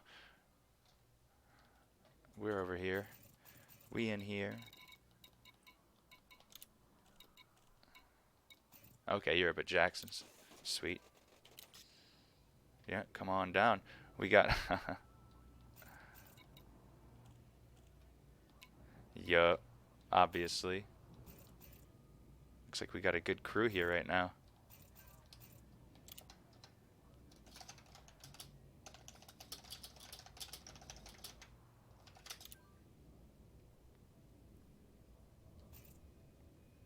Do I have a cookie? We could go get one. We'll have to tear it out of a Thargoid heart. But we have cookie. Dude, Look at my squadron's rankings right now. I'm super impressed.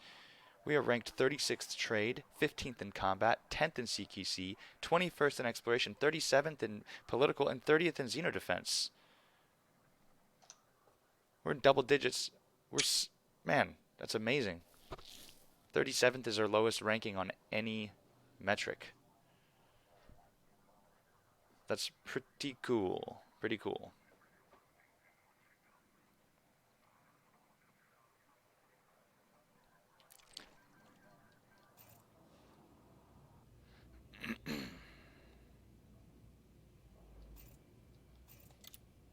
Oh, good. So you're on Anara now.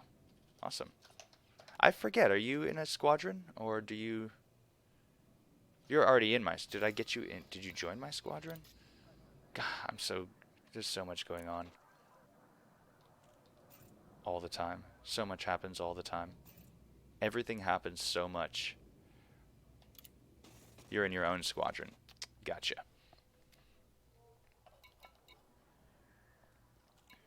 Two members. I'm always interested in absorbing small squadrons like that, unless of course you have like a strong squadron identity and you've got a thing that you like to do. I'm always interested in trying to like, hey guys, like, what's up? You know, like both of you can still, you can come as a package deal into the greater coalition. Join Arbor Calum. No, no, do whatever you want to do. Do whatever you want to do. But my door is always open. We accept all comers.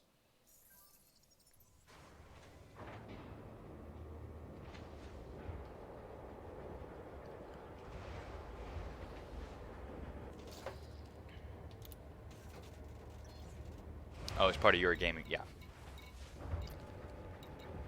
Yeah, if you got your own thing, then you got your own thing going on there. I totally get it.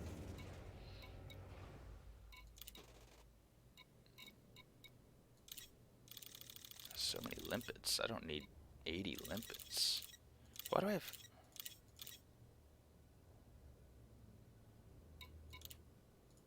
No. No. Oh my god. No. I shipped the wrong fucking crate. I forgot that I had another one. Jesus. Awful. What a waste. Well, I won't be hunting bugs this morning.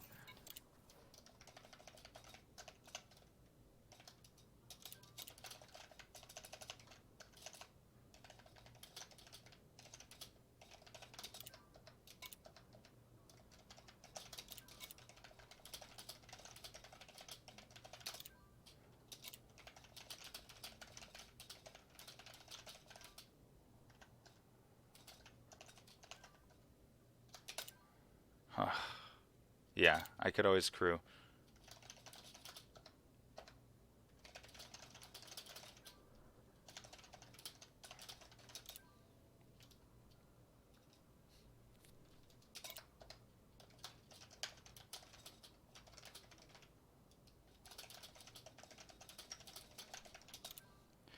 Torkel, a sign from the far god. Yeah. I have to go after the Dark Angels. They are beautiful. I saw some really lovely photographs of some Thargoids up the other day, and if you get really close to the dome, you can almost see what looks like might be a cockpit in there, which is really something.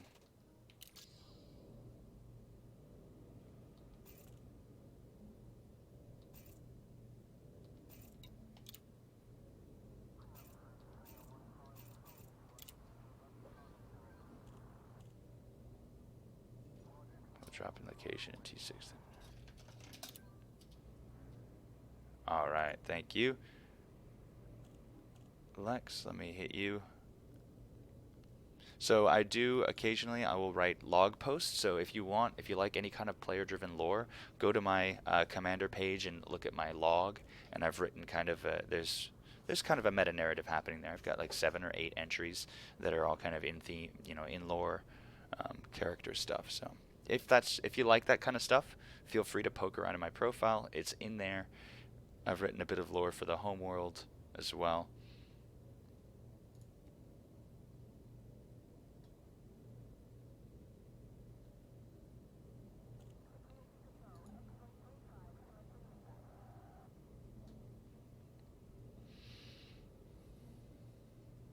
Of course.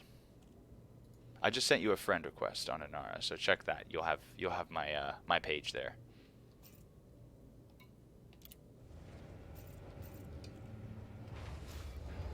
How did I get this stupid? I didn't even name this ship. I didn't even name it. I didn't even paint it, did I? Didn't even paint it. This was just a naked tourist killing machine that I made so I could get some mats. But it's actually pretty useless. Pretty freaking useless, guys. Unbelievable. I'm so mad at myself. I gotta slow down before I ship things.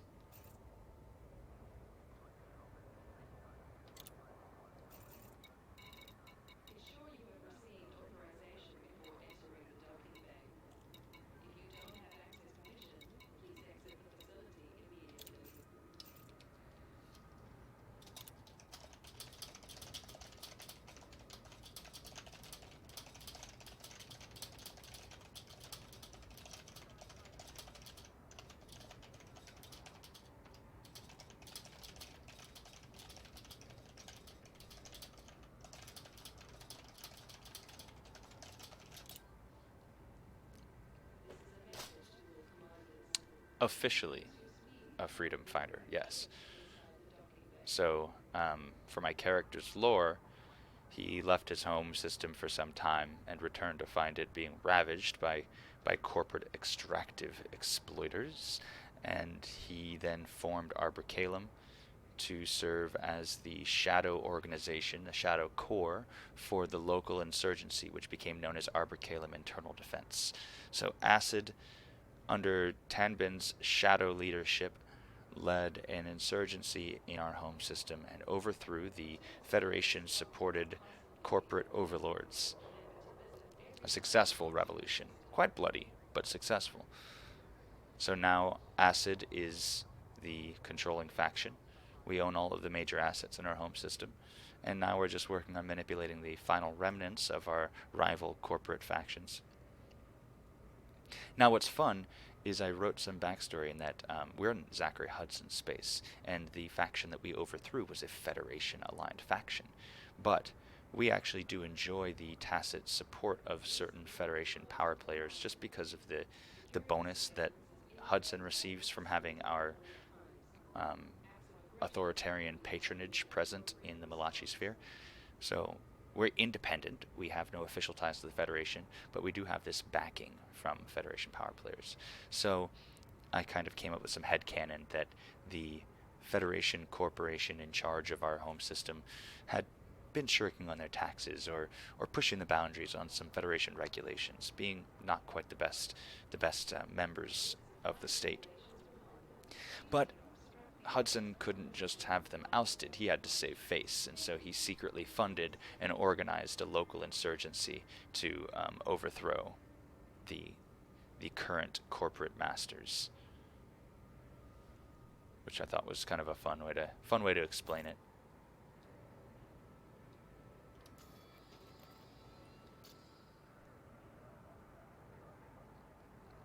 It'll happen eventually, I'm sure, Torkel. I know you and Bob are just waiting to go pirating.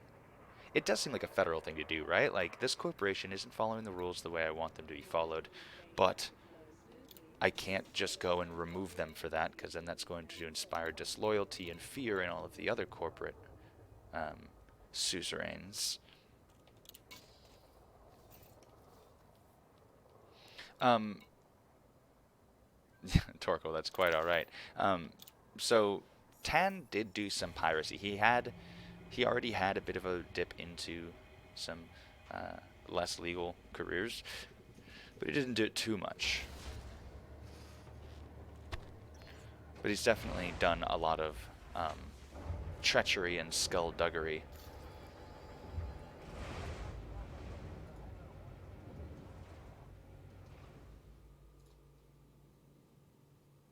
Special agent, anti-Xeno activist. See, you put special agent right up front there. It wouldn't do for me to be public and open about any alleged black ops or spy rings that function or operate in any spheres within Elite Dangerous is simply not for discussion. But I do see that, and I'll keep that in mind, Lexington, because sometimes I have jobs for that kind of pursuit.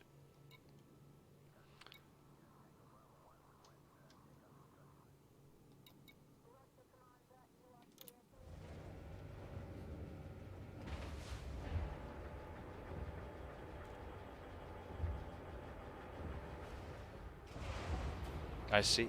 Out of lore. That's the good thing about good espionage, is sometimes it blurs those lines. Even a little.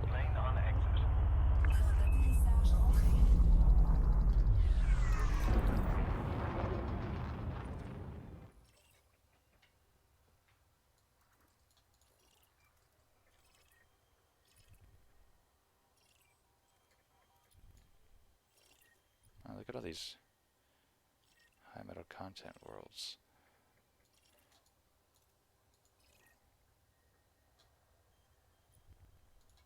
Let's see.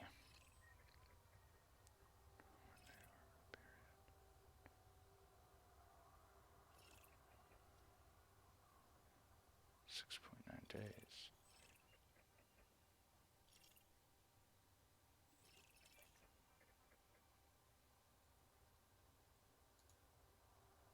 Yeah, why not?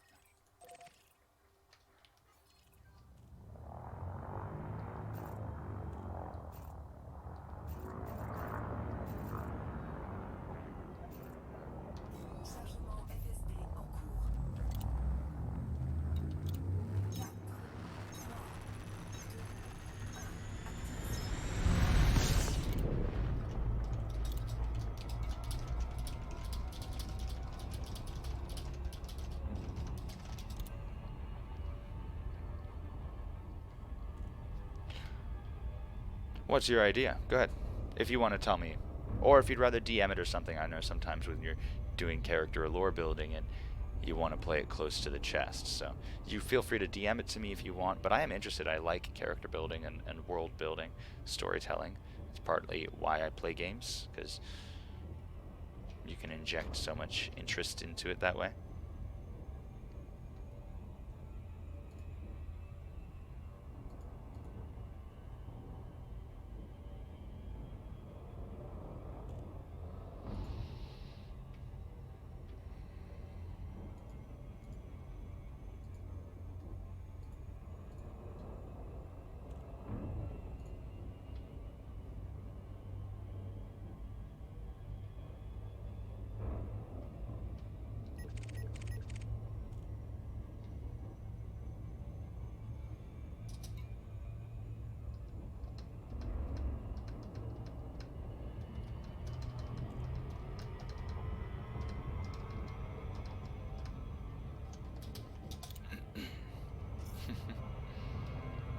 That'll happen.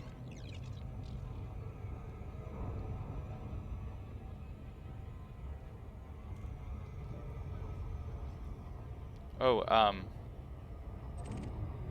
hey Lex.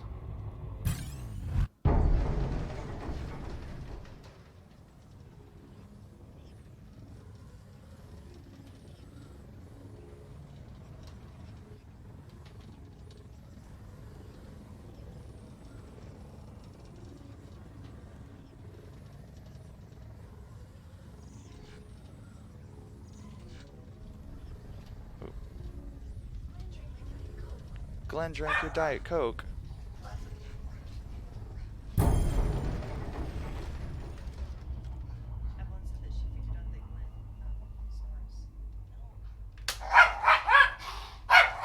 Harm hates guns. She found. Yeah, it's my battle scarf.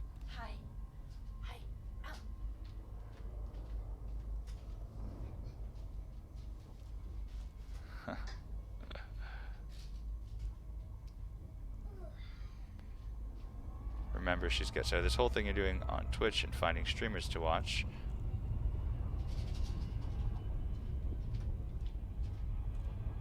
What about it?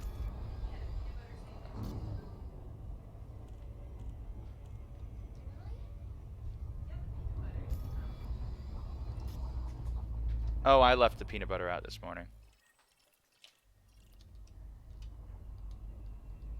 Why can't I thought I had this thing targeted? I think that this roach clip is Oh, roach clip on me there.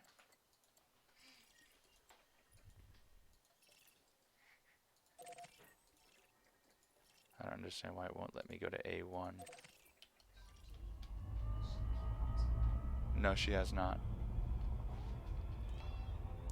Okay, so part of your development stage of this character is just going around and kind of keep looking at other streamers and seeing what people are up to.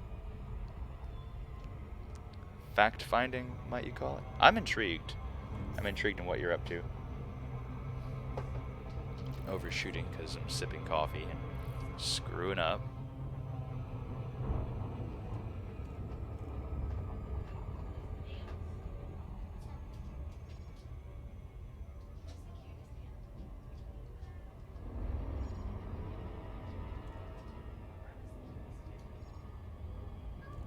Yeah, he's got the cutest personality, I think.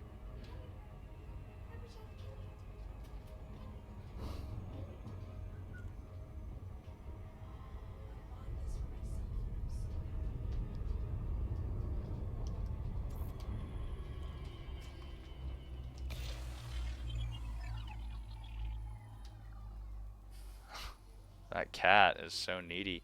I fed them twice today so far, so they're not starving.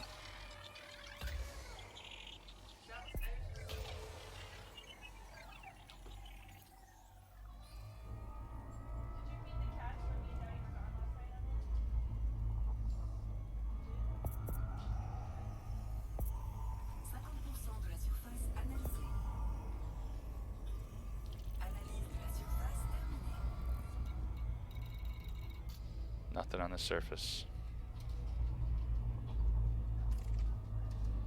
It's very, Luna-like, this world. Yeah, just reaching out with my arms, my probe arms.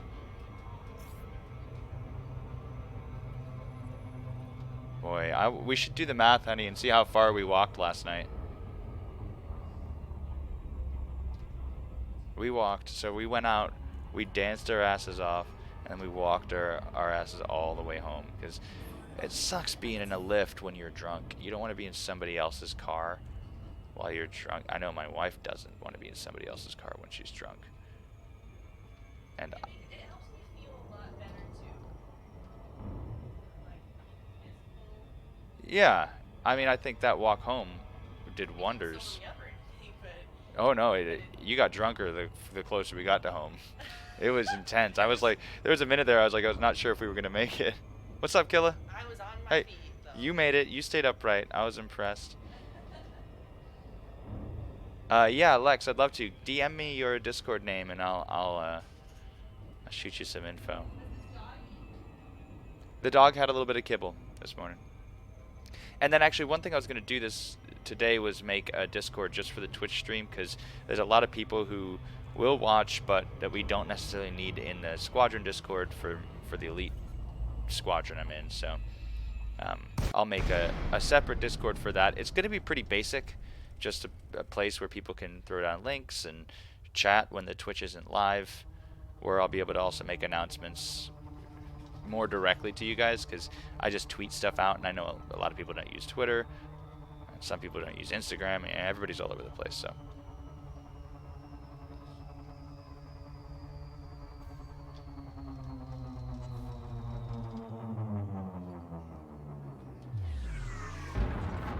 yes, absolutely a screenshots channel. There will be. I'm gonna Thelma and Louise off this cliff.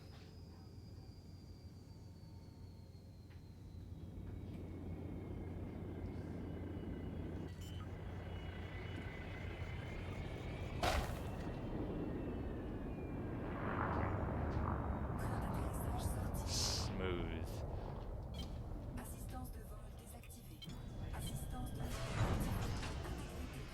That landing hurt.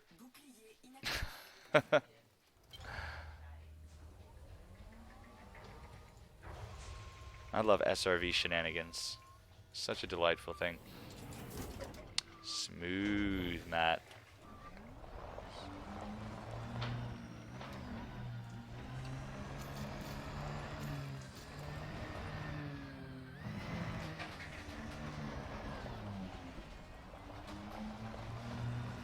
I'm a little disoriented. Where's the crater edge? Okay.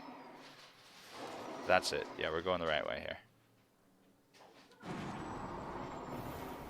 Oh, Matt. Yeah, you went to go see to Desiat. Yeah, she needs her meta alloys. I could help. I'm in a meta alloy place. Are you at Desiat right now?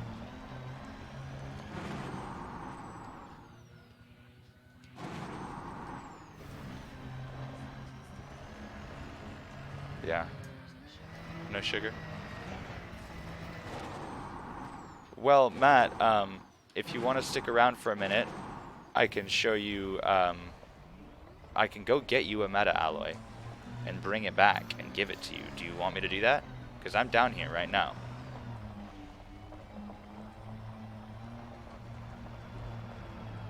Yeah, look. It actually makes for pretty good streaming content too, because there's some neat stuff to see. Yeah, Torkel, that would help. Yeah, I like doing these kinds of things twice. It's always good.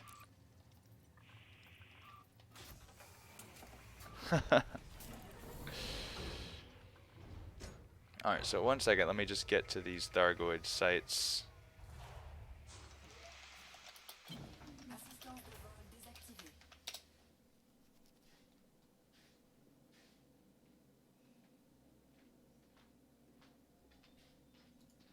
Alright, hurry up and make that so we can play the game. What are you guys gonna play? You know what we're gonna play. Lego. Lego Harry Potter. Good, they're gonna play some Lego Harry Potter. So that'll be good. Alright, so I'm gonna go to HIP 19026 and we're gonna get you a meta alloy. And in fact, I'll just grab like a bunch of them. And we'll take them there. We'll take them all to Desiat.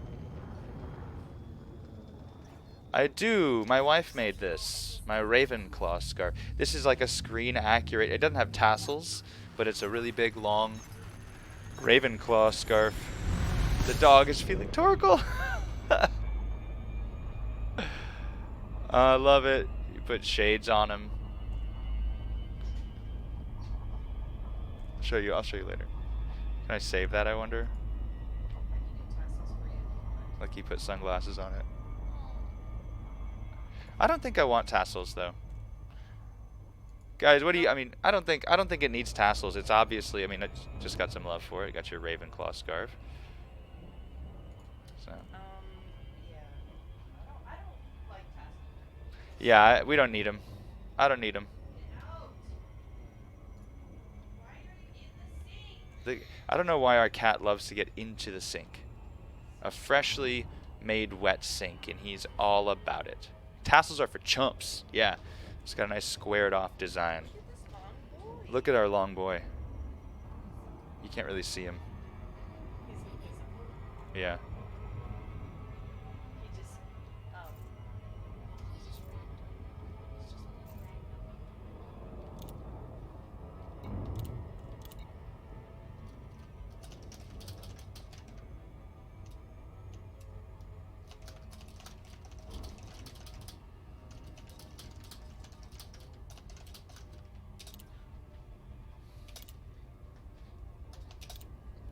Okay, cool, Lex. Matt, it's going to be probably 15, 20 minutes before I'm up there with the meta alloy. Are you in Desiat right now? Is that where you're located?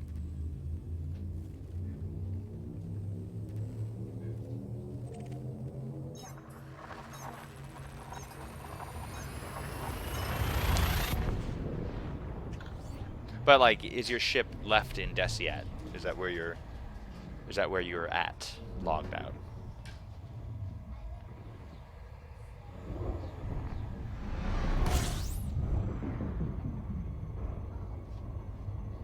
What is this? Yikes.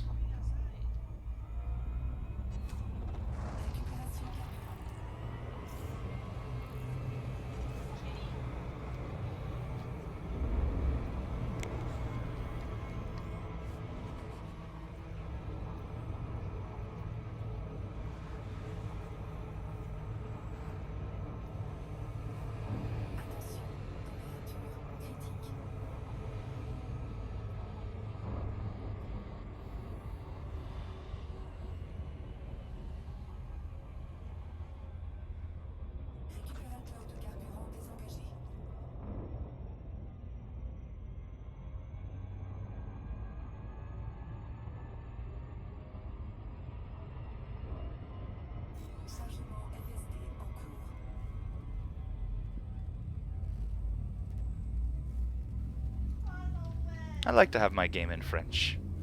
In French. Forced to learn French. I'm sorry. They don't force us to learn anything in America, that's the problem. You can't teach me shit. So when I do, that's what I'll do today when I get off of the game. I will casually build a Discord for the server, because also my wife wants to be on there, so she can, that way she can actually post memes directly, and you know, be a little bit more participatory than just being background furniture, which she's more than that. She's more than a piece of furniture. You're gonna go harass me in your challenger. Yeah, just a server for the Twitch stream. B1C is where we're going. Hey, buddy. It's very wet. He's wet. Oh God, he's all wet. Yeah, Matt. It'll just be for, just as like a little Twitch hub for my Twitch server, because I don't, like I said, I can't have everybody coming to the Ishtar server. Reaction roles, let people decide if they want notifications when you go live. Yeah, there's a whole bunch of stuff as far as Discord management that I haven't approached yet. I'll have to figure that out. Again, for now, it's going to be really basic. I'm not going to put in any automatic stuff yet. I think I'll wait for the community to kind of come there and then assign some moderators and stuff and see what happens. But yeah.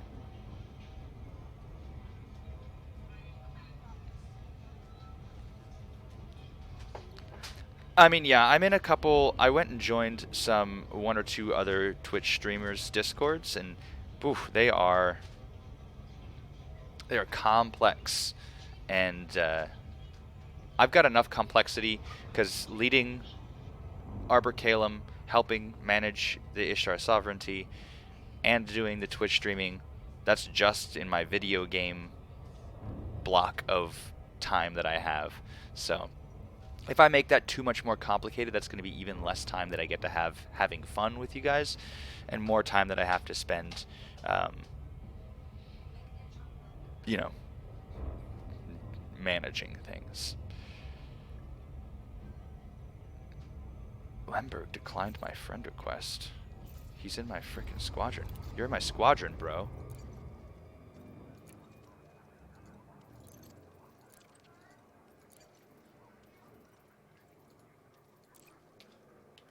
Why is your kids in Spanish?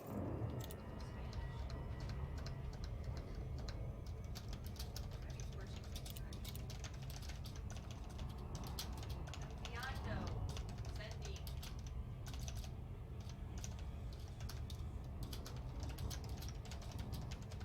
He's not going to get away with this. Either he's going to accept my friend request or I'm going to remove him from the squadron.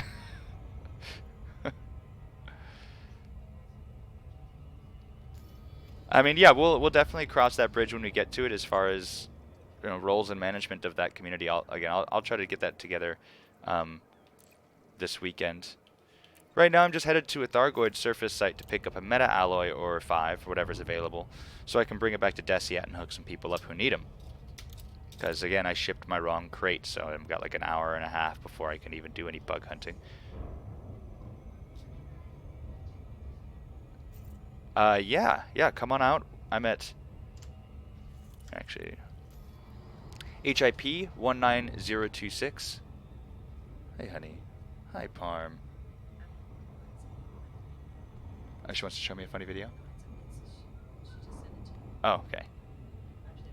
Is it stream worthy? Okay.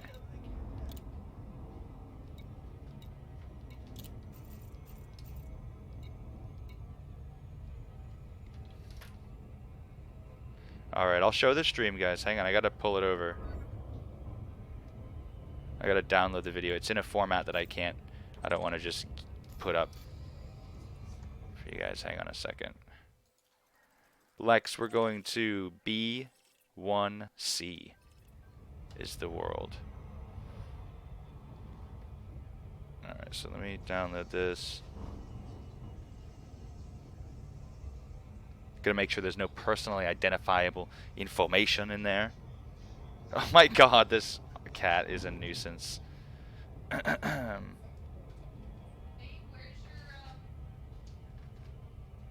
Download, you fiend.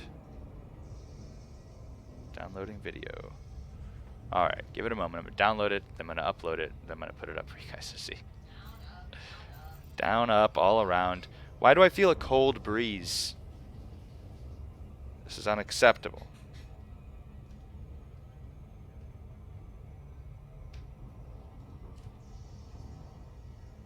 It's not downloading the video. I'm at Stevenson. If I want my ship engineered, do I have to bring that ship to the station, or is any ship fine? So, in order for an engineer to apply any kind of module upgrades, you have to fly this ship with the module you want to upgrade to that engineer. Now, it gets a little more forgiving in that you have the ability to pin certain blueprints. So, the first time you fly to Felicity Farseer, and you upgrade your thrusters to dirty drives, you get your first like G3 dirty drive upgrade, pin that blueprint. So now you can access the dirty drive upgrade anywhere from via the remote engineering workshop. But yeah, as Lex says, you have to have the module that you want engineered there at the engineer to do it. You can also only pin one upgrade per engineer.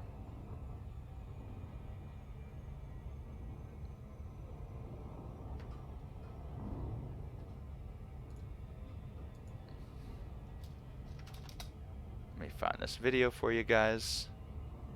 Hook y'all up. Frame shift drive upgrade right now. Cool. Yeah, it opens up the game so much, Matt, when you get that. What up, Tez?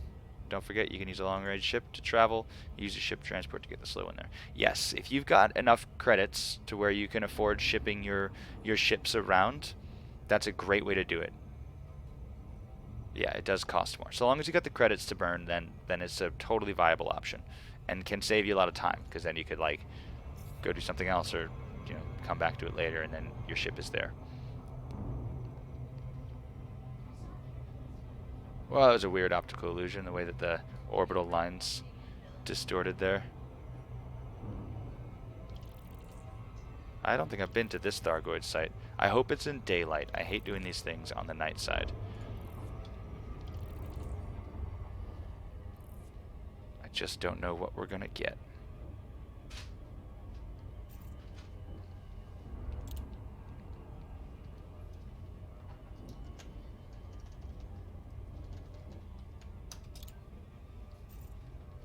Yeah, I will. I don't like to use night vision though. It's better with the dramatic natural lighting. If you're crazy with this stuff, I would buy multiple of those modules and stock up on the engineered versions. Yeah. Lex, that's definitely the preferred way with power play modules, or really the only way with power play modules, is once you've... Oh, fuck, that reminds me. I needed to pledge. I need Imperial Hammers. I think that is...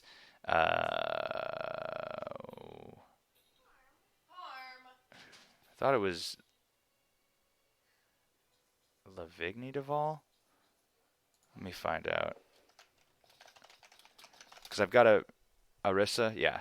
Because I've got a I finally have a PvP build that I'm gonna throw into, and that's what I'm gonna do. But I need the Imperial Hammer first. All right, so Arissa. Let's do this. Alright, so now I need to wait. On the 4th week of my pledge period, that's when I need to do the work, right? And then I'll have the hammers unlocked. But like, basically I don't need to do anything until I've pledged for a period of time.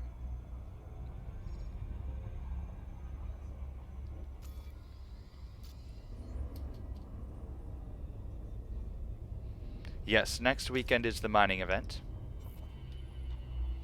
I'm excited for that. It'll be fun to see how we're going to play with the markets. We're going to collect some data.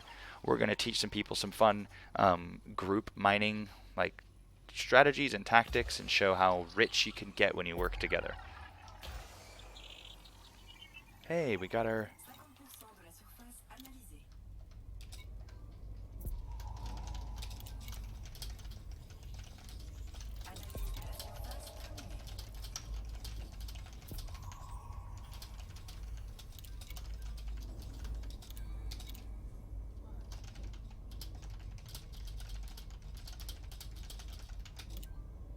What?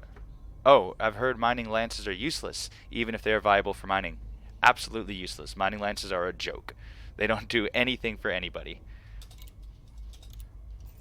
Yeah, they're just not, they're not great. Unknown structure. Oh, yay, we're in the daytime.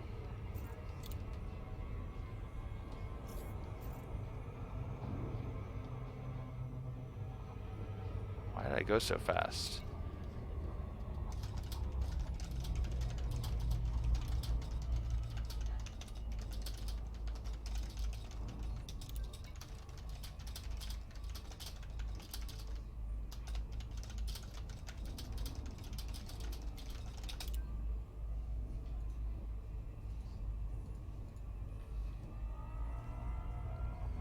No, I didn't. You saw the first one though, right?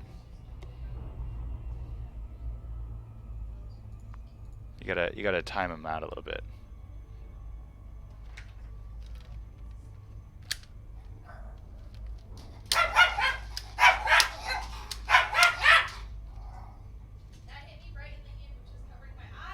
Uh-oh, that was a headshot. Boom, headshot. Alright, that was Matt and Lex's second one. I'm going to keep a notebook, too, where I can actually jot down the rewards, because I do want to do the, I think the push-up rewards will be fun. I might make it 200 bones per push-up, and then after an hour, I'll take a tally, and I'll do the push-ups. And I got those little push-up bars things, so, you know, I can go all the way down. It'll be good.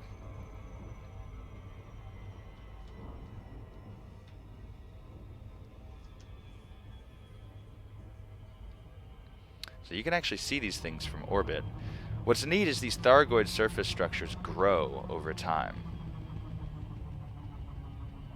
So if we had come here 9 months ago, there would be a much smaller ring here, and there'd be fewer stuff poking up. Oh, that's not a bad idea, Matt. I like that. That's pretty good.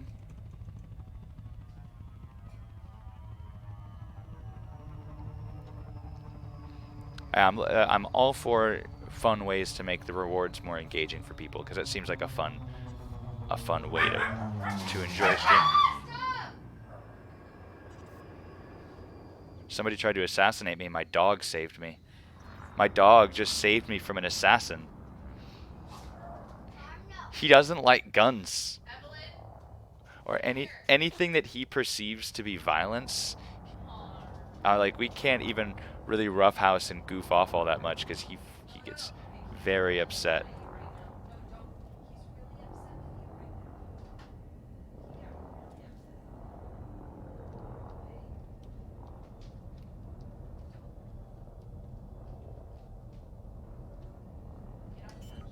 Give him a gun.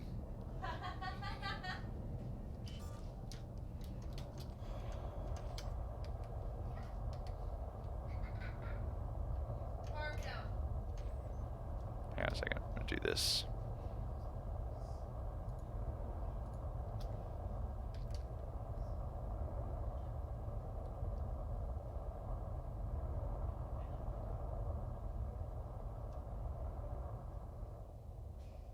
Oh, that screwed up my approach.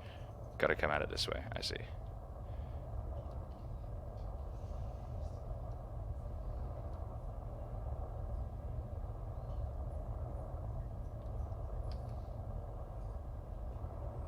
Looking for that good screenshot, you know.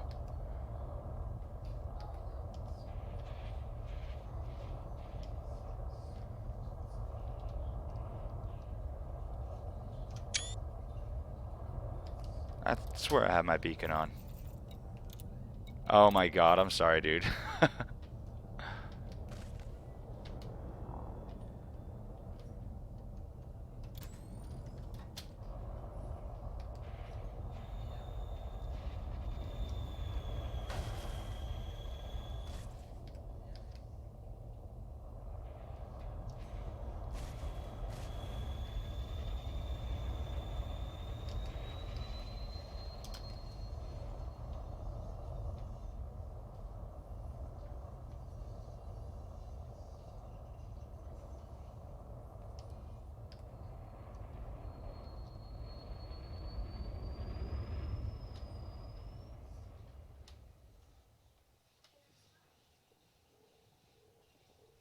That's what they do in Desiat, man.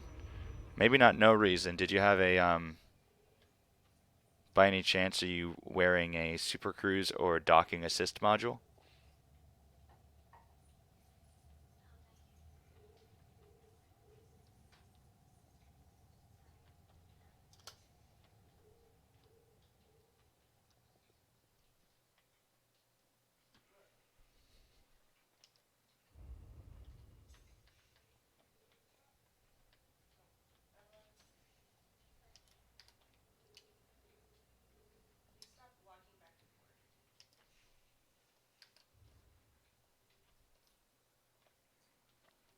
Yeah, power players will kill you just for being aligned. But then there's also really bored people who just want to watch the world burn.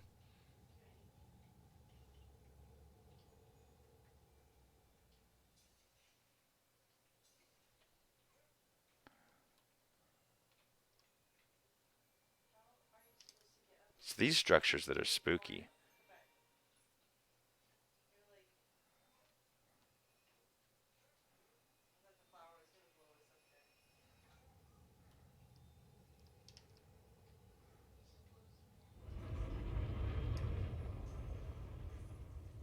Yep. He saw harmless and went for his chance. It's amazing how many people love a soft target that has no hope of fighting back.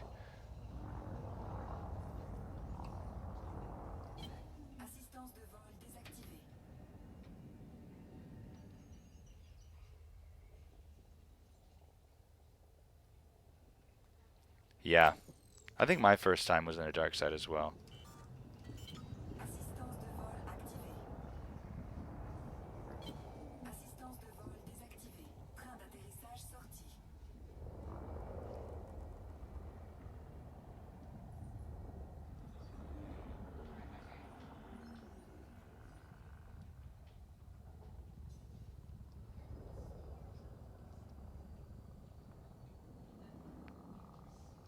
Oh, look at this pack of skimmers over here.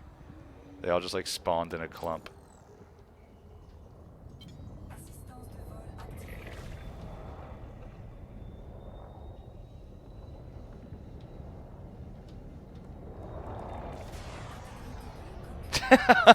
Just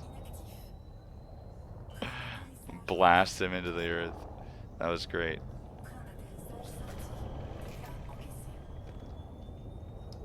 Alright then.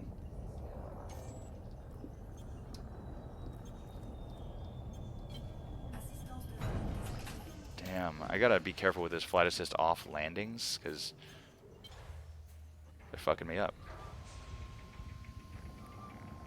Oh, I didn't kill him. They'll be back. They just clip down through there.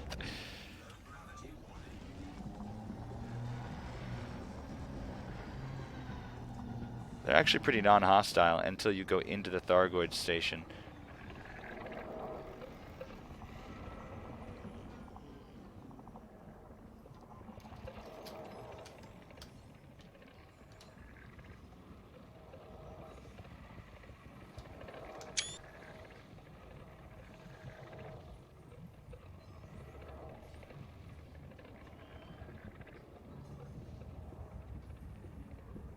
No one's sure what they're doing.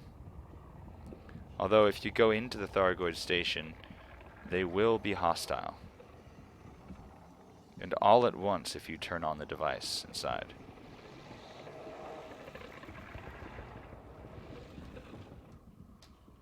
Yikes.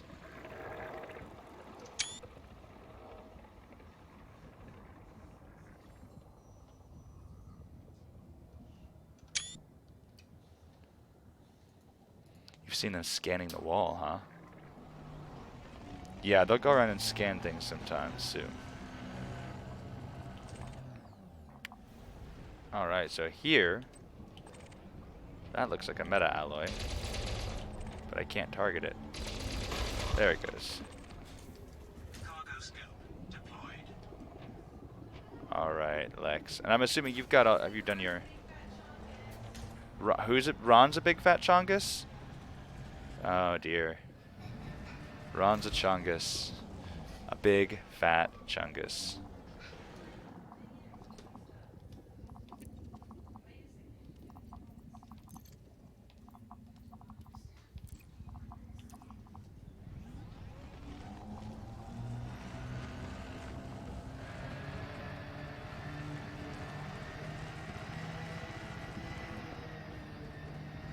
Oh, you've done your basic engineering and stuff. Do you have need of a meta alloy for um, Felicity?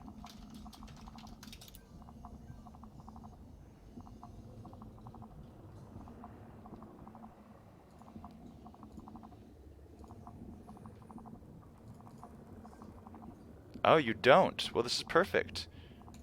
You'll want to take this meta alloy from this place with you and go straight to Desiat.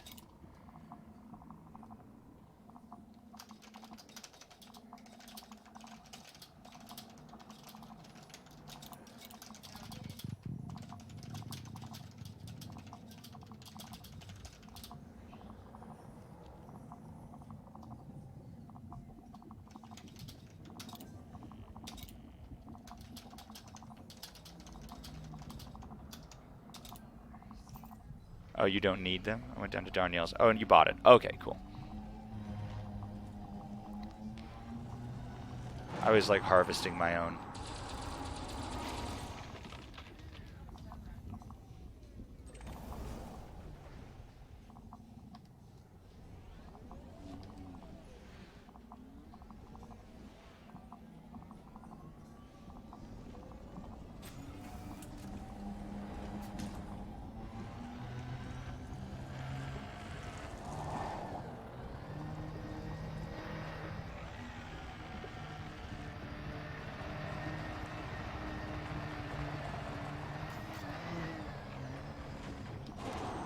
Oh.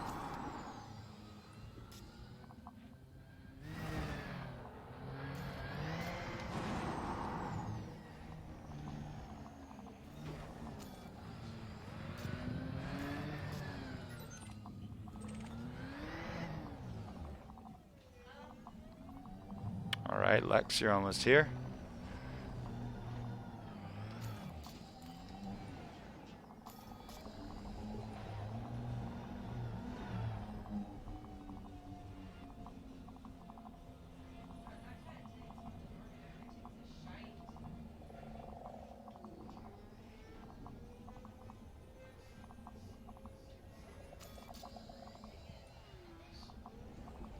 Oh, hang on a second here. Now's a good time to go cinematic.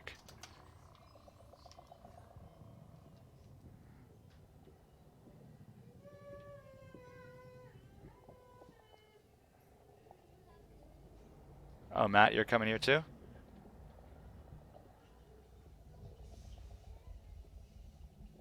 Look at the Andromeda Galaxy. Oh, okay, cool. At Desiat. Nice. Alright, I'll just need to make the jumps over there. I'm just waiting for Matt so we can show him around, and then I'll head out.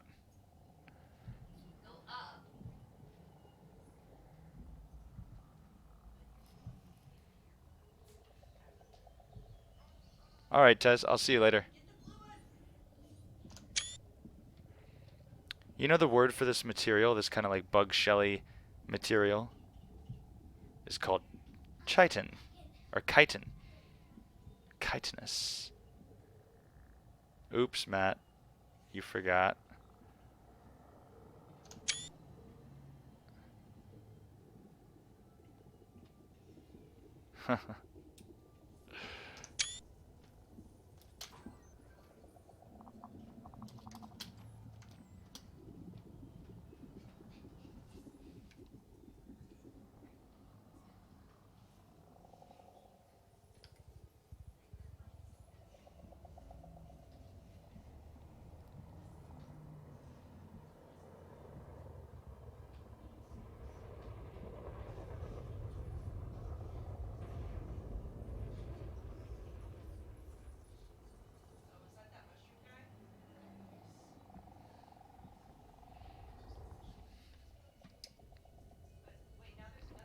Go ahead and land down there in the center ring by my asp.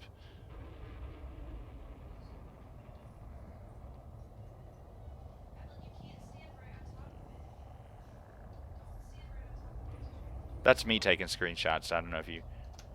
Yeah, you hear that on your side?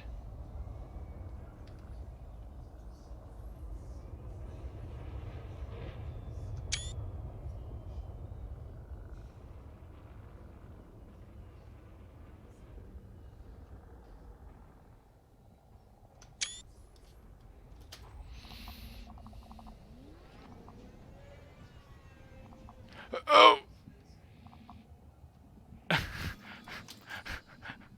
Yikes.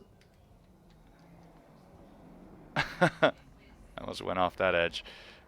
Alright, I see what I need to do now.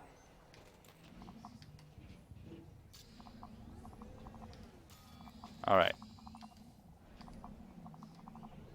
Here we go.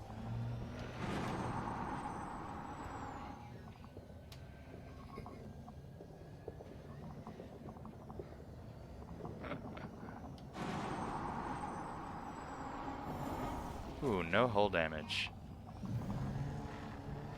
I called her Hermione when I was a little kid. I didn't know how to say Hermione when I was reading Harry Potter. So I just called her Hermione. Antimony. I hardly knew her. Actually, that's a rare material, dude. Get over here and get that antimony. Lex. Yeah, follow me. Hermione.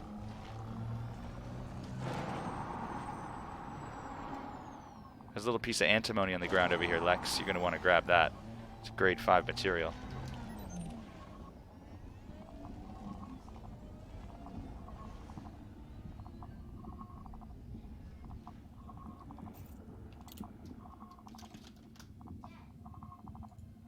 Yes.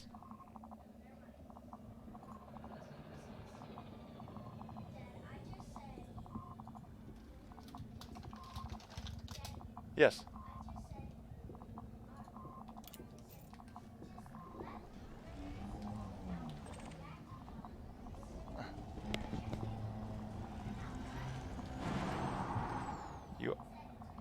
You always have to go back to Hogwarts. I pronounced antimony wrong? Antimony? Antimony. Tell me how to pronounce it right. I must be correct. That's one of those words I've never seen.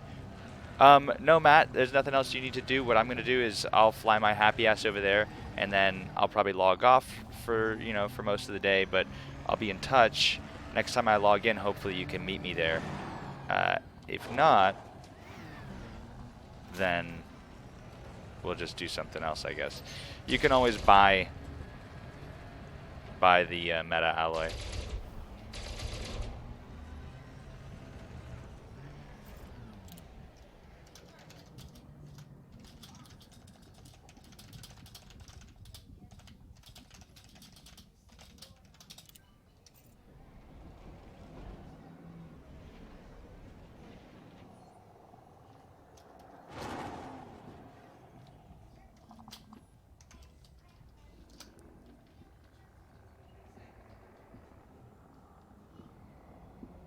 You got some battle damage there, Lex.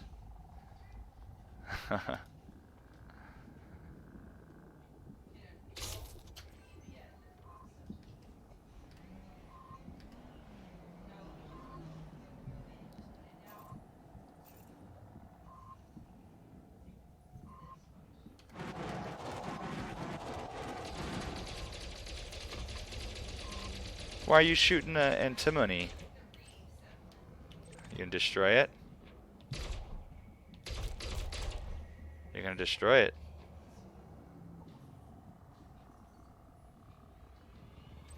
There you go.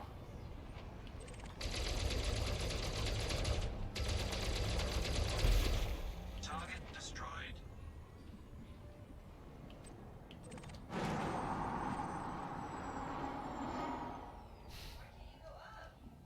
My phone is blowing up. What's going on?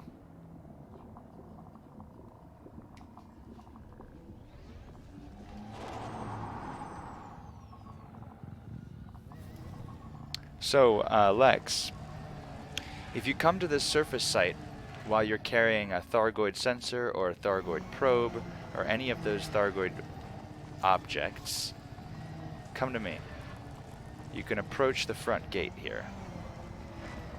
Alright, go ahead and drive up to the door.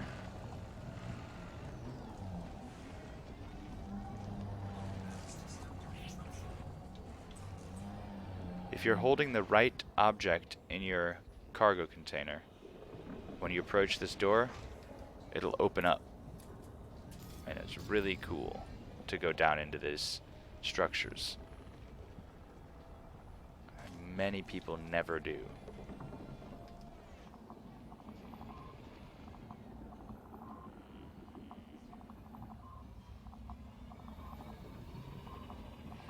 Now, we don't have the probe or the sensor with us, but if we did, we could go inside and contend with the security skimmers in there and even turn on the sensor probe.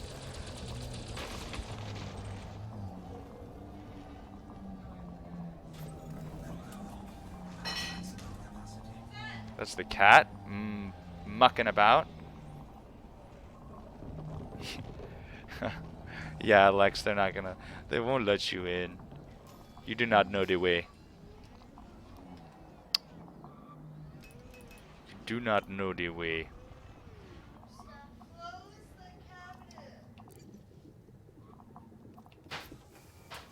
Alrighty.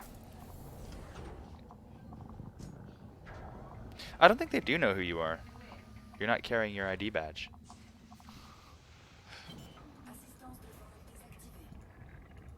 Let me message Matt here.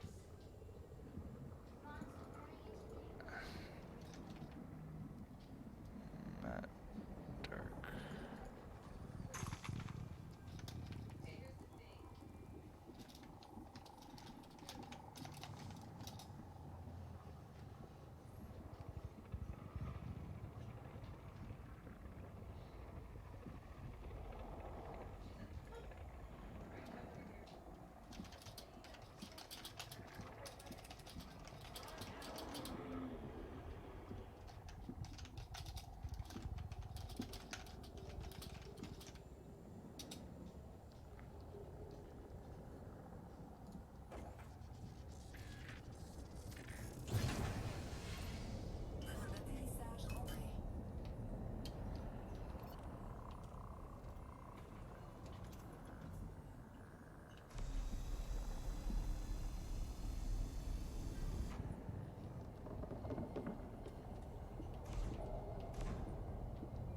I'm looking.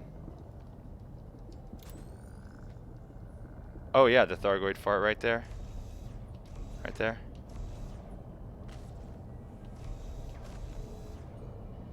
Yeah.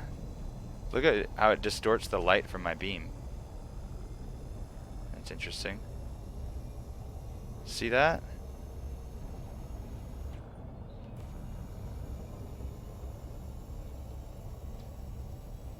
What, you trying to catch this laser?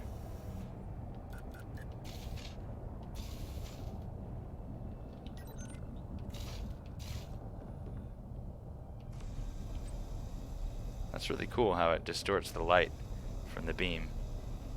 Wait, it almost looks like it's striking there. Hang on a second. Go back, Art. Lex, go back.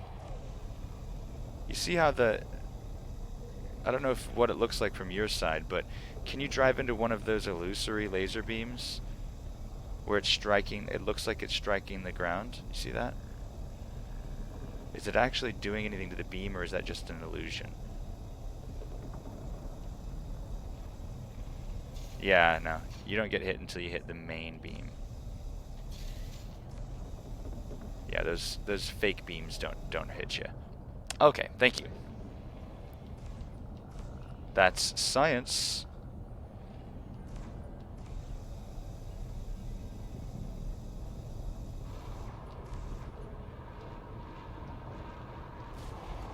Oh, I was trying to flip you. Did I toss you?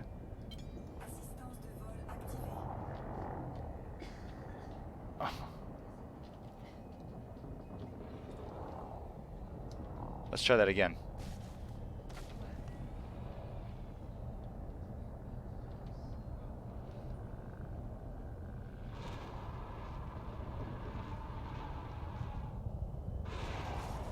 went too soon.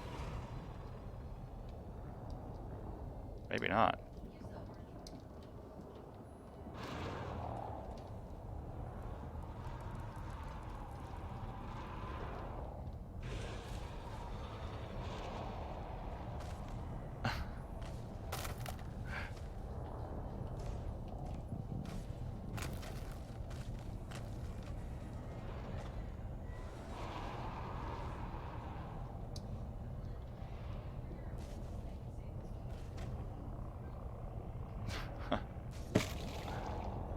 Oh, I popped something.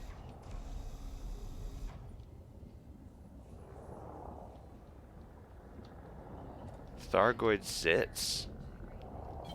Assistance de vol désactivée.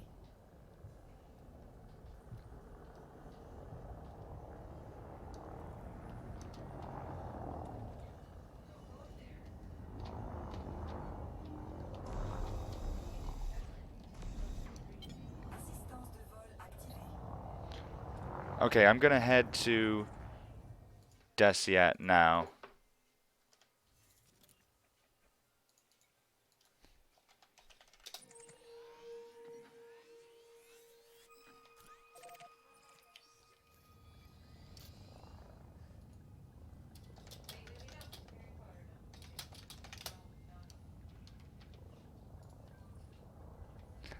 Yes, Lex, you can shoot them and they won't even fight back outside of the station. They're pretty passive.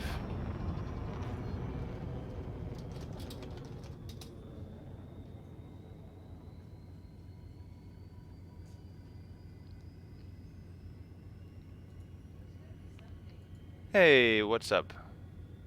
What's up, guys? Bye, weeaboo. Hostile lobotomy. Alright, see you guys. Yes. Adios, my friend.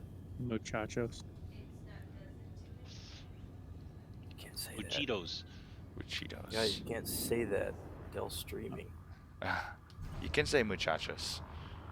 Del. I'll say Machitos. Del. I'm gonna get the $5 bacon double stack biggie bag from Wendy's.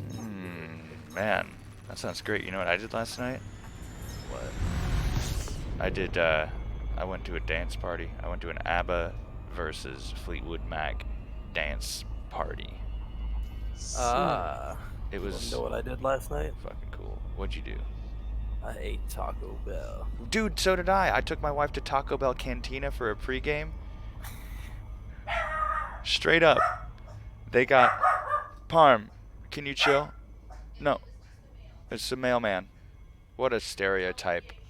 What a fucking stereotype my dog is, barking at the mailman. Have some class, sir. Anyways. Nobody calls the poor dog racist.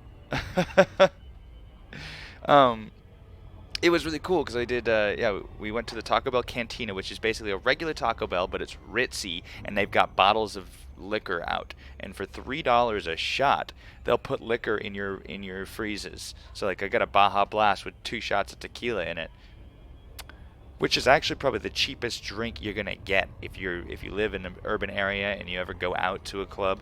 You're looking at $15 cocktails. So a $7, $10 cocktail, which is a Baja Blast with Hornitos in it, I'll take it. Hey, you know the thing about tequila, man? It makes your clothes fall off. It does. It's like water to me too. I adore tequila. It is a treasure. Torko, are you calling me a boomer because I went dancing to ABBA and Fleetwood Mac? That is some pretty boomer shit. Not gonna lie. Okay, boomer. And I am this close to starting to write angry letters in my free time. I mean, it's Kind of have to now. yeah. What else can I do?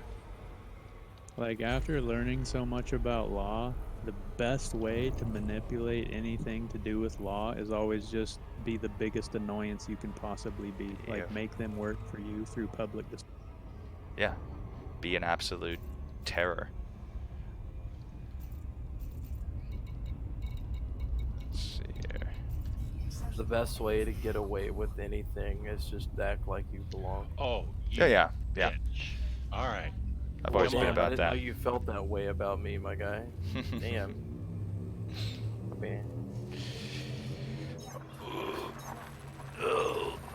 Okay. It's a good one stretch. fire after another keeps Oh. interdicting my ass, and I ain't doing anything. All right, Matt, you're here. What's up, dude? Talking to stream chat. Sorry, one sec. And I'm gonna switch to my PG here because the griefers are live right now in Desiat, and I don't want to have to do this twice. So we'll just pop over to PG.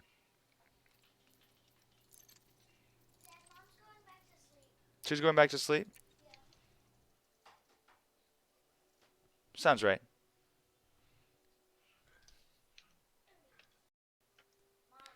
Yeah, Matt, go ahead and join join my private group.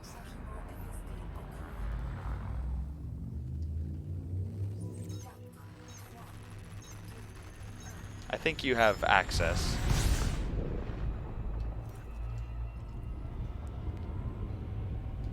Well, he didn't last of about 2.5 seconds. Who's that? Fire that just interdicted me. Oh, yeah. They don't last long, usually. I thought you were talking about Killa. It seems No. like the Federation guys have been keeping Desiat pretty clean lately with grief from the. Yeah, if you could learn how to talk again. Commander XX Cements. Well, Torkel, you'll be happy to know that Bob gave me a really fun, spicy, very, very spicy PA build for a crate Phantom. So I'm actually going to start putting together a fully PvP boat. So I'll be able to actually respond to some of these things. I'll be able to go out and take on some of these guys, which should be fun. Does it have 4 or 5 PAs on it? It has 4, and the 5th is going to be an Imperial Hammer. Ooh, I have mine with a pacifier. I don't have the Imperial Hammer. Yeah, I just pledged, so it'll be a month before I have them. Alright, Lex, I'll catch you later. Yeah, I'll be wrapping up my stream here pretty soon, too. Probably once I get Matt hooked up.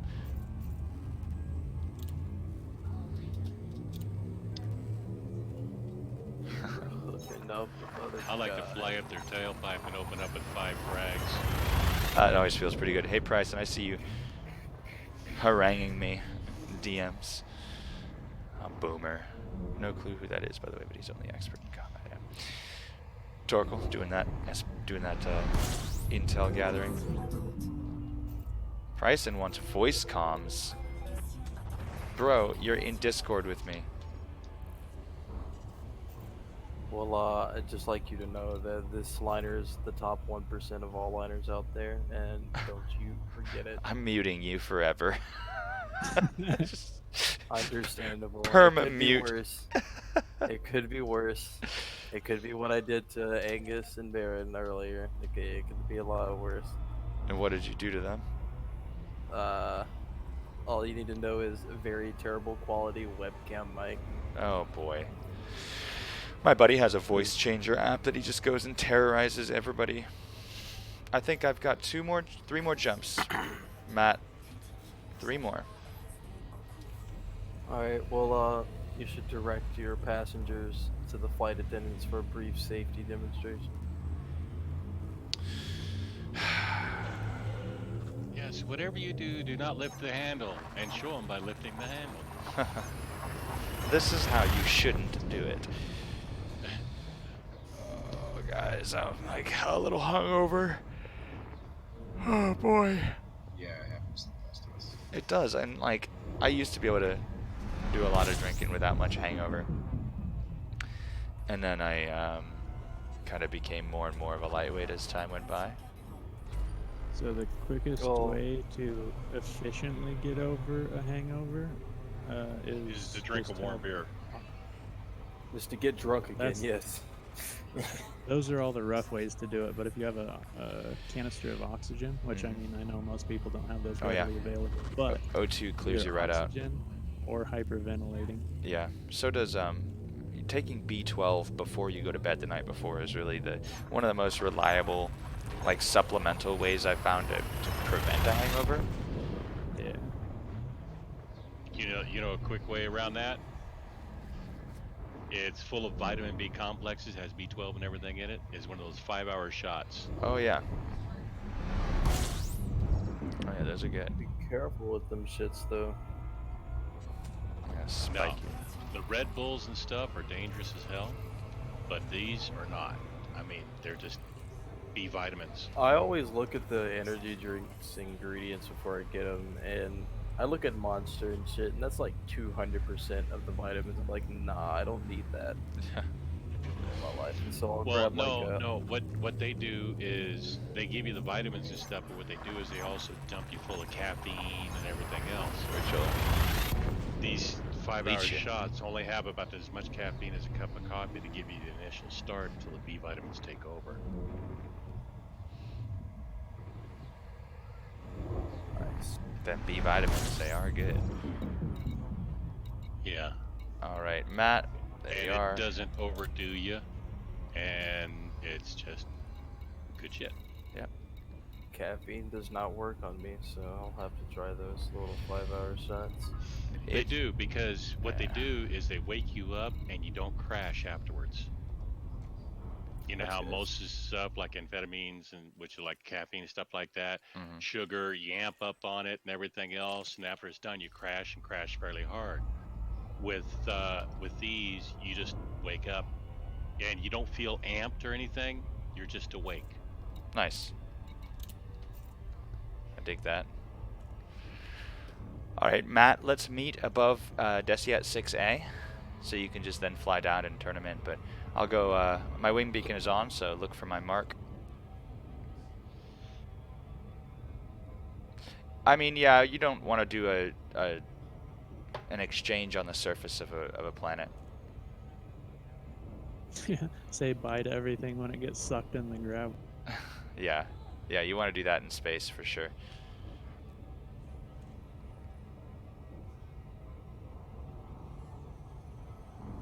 Yeah, because I mean, I could take them down. I could put them in my SRV cargo and then drop them, and then you can Pick them up. just pick them up. But it's easier to do it in space.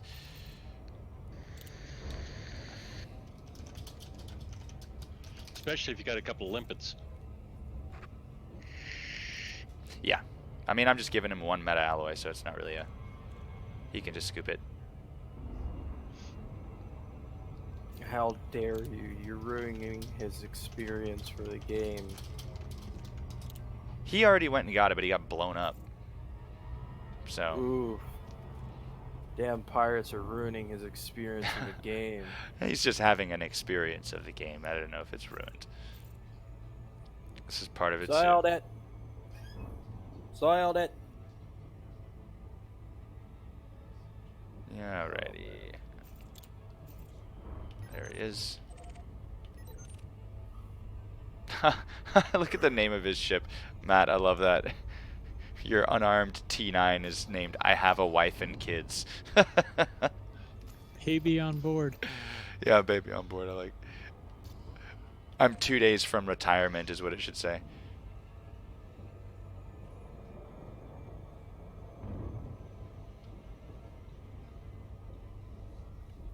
My other car is a Tesla Roadster or whatever they shot in this.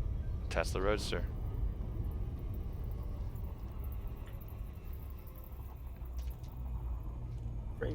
Alright, Matt, go ahead and navlock on me.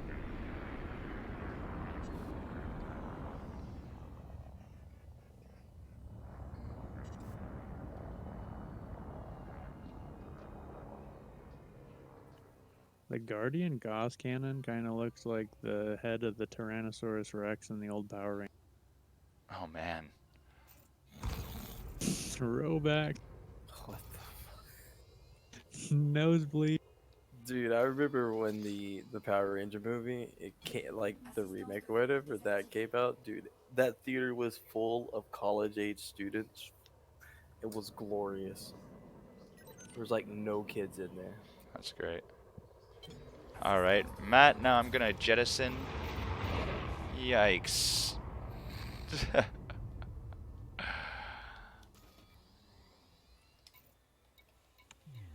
Omar, what are you doing?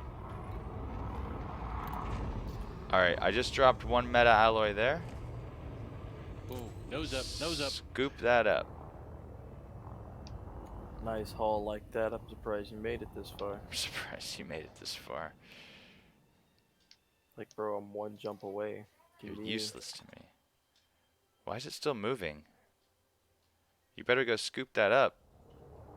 It's drifting away.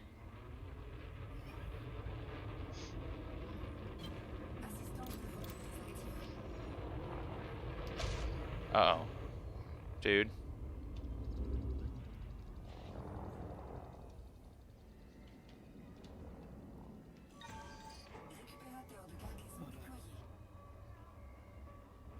Alright, so if your car... Yeah, there you go. There you go. Almost.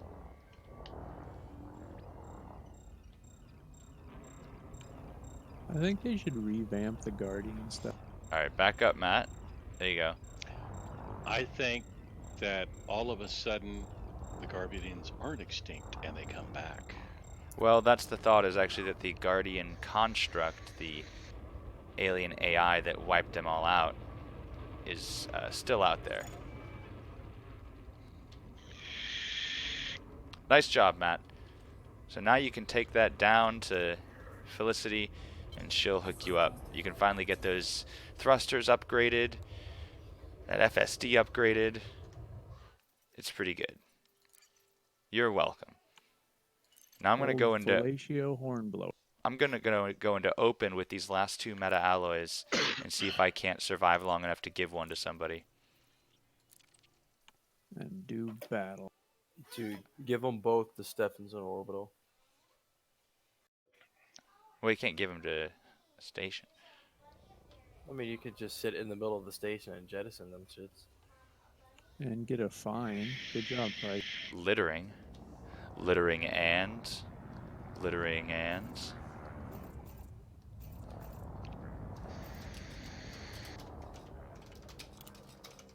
Obstructing flight path.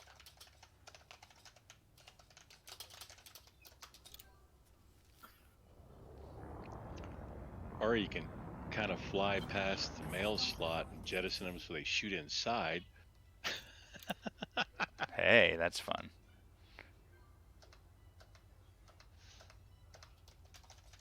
I wonder how much damage that would cause. Kokafeki. Who's this person? Well, Baron has a fun thing to do. He gets in a Sidewinder, removes all of his shields, and goes dark, and then lets someone ram him. Yeah, that's right. I rammed someone and killed him.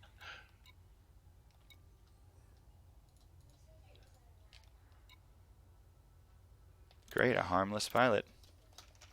And it was only Omar. Only Omar. Well, no, I mean, I only have done it to Omar. Meaning I don't do widespread destruction and chaos with my Sidewinder. Why It's not? only I think little you should do it presence. more often.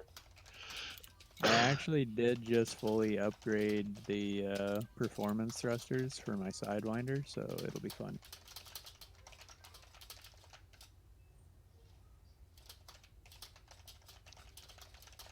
There's a couple of grievers I want to do that too.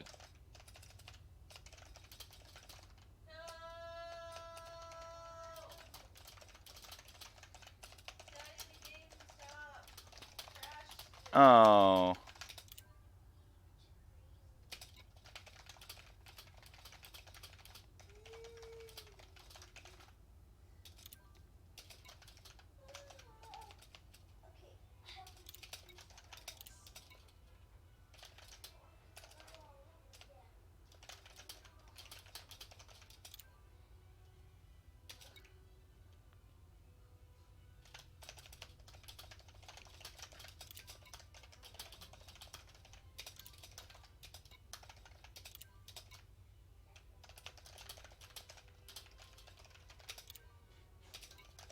I'll get my Phantom.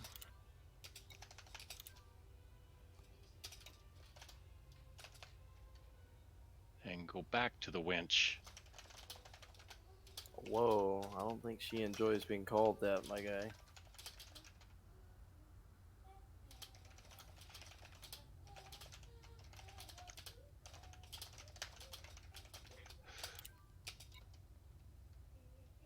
Yeah, my wife was in a real bad mood one day, and I said, well, you know what? I think I'm going to tie you to the front bumper of my truck and call you winch. How did that go? She started laughing her ass off. It turned it around. Fixed That's her good. mood.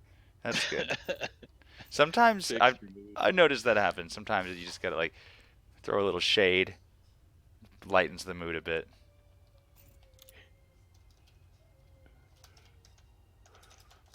I think I worded out, I'll tie you to the front bumper of my truck and call you my winch, is what I think I said. But it was pretty good. Okay. Torgal, there are some gankers in PG.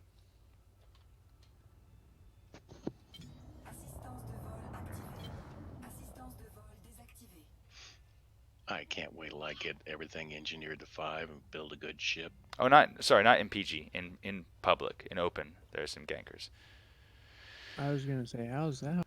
No gankers in Just PG. like inviting people into your PG. Well, go get Torque.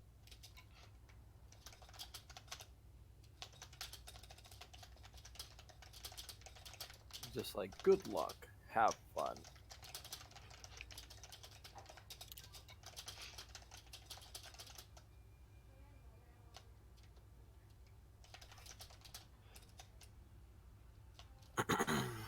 No, Torgal, not yet. We made the drop in PG. I'm back in open now. Oh, I thought it was a trap. For a trap.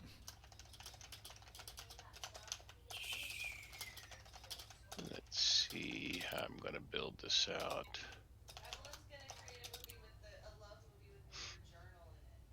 Oh boy. The Love Journal.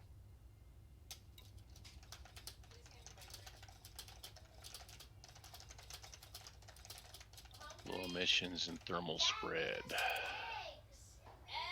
Evelyn, make us. No.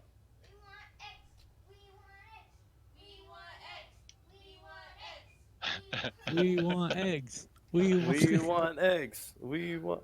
Now I want everybody bacon. wants eggs. I hope you guys are happy. I want bacon. I didn't bring enough for the whole class. They heard the chanting. Bad teacher. It's really catchy. We want eggs.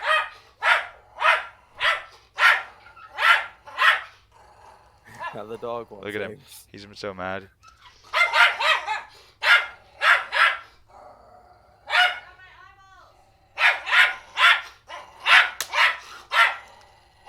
Okay. So much Good anger. boy. Good boy, Parm. Good boy.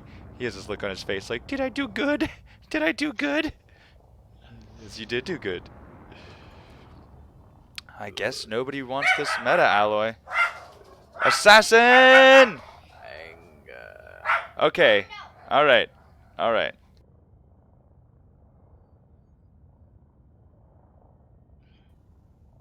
Omar, what do you do?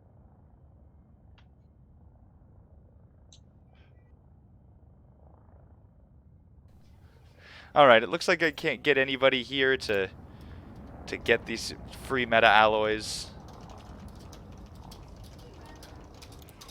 I'm gonna wrap it up for the day. It was a good morning stream. Got some stuff done. I'm actually shipping my real crate my crate Mark II out so I can do some anti-Xeno combat later. So That's what I'm doing. for now, so long stream chat. Thank you for coming in and hanging out. It was real. Bye.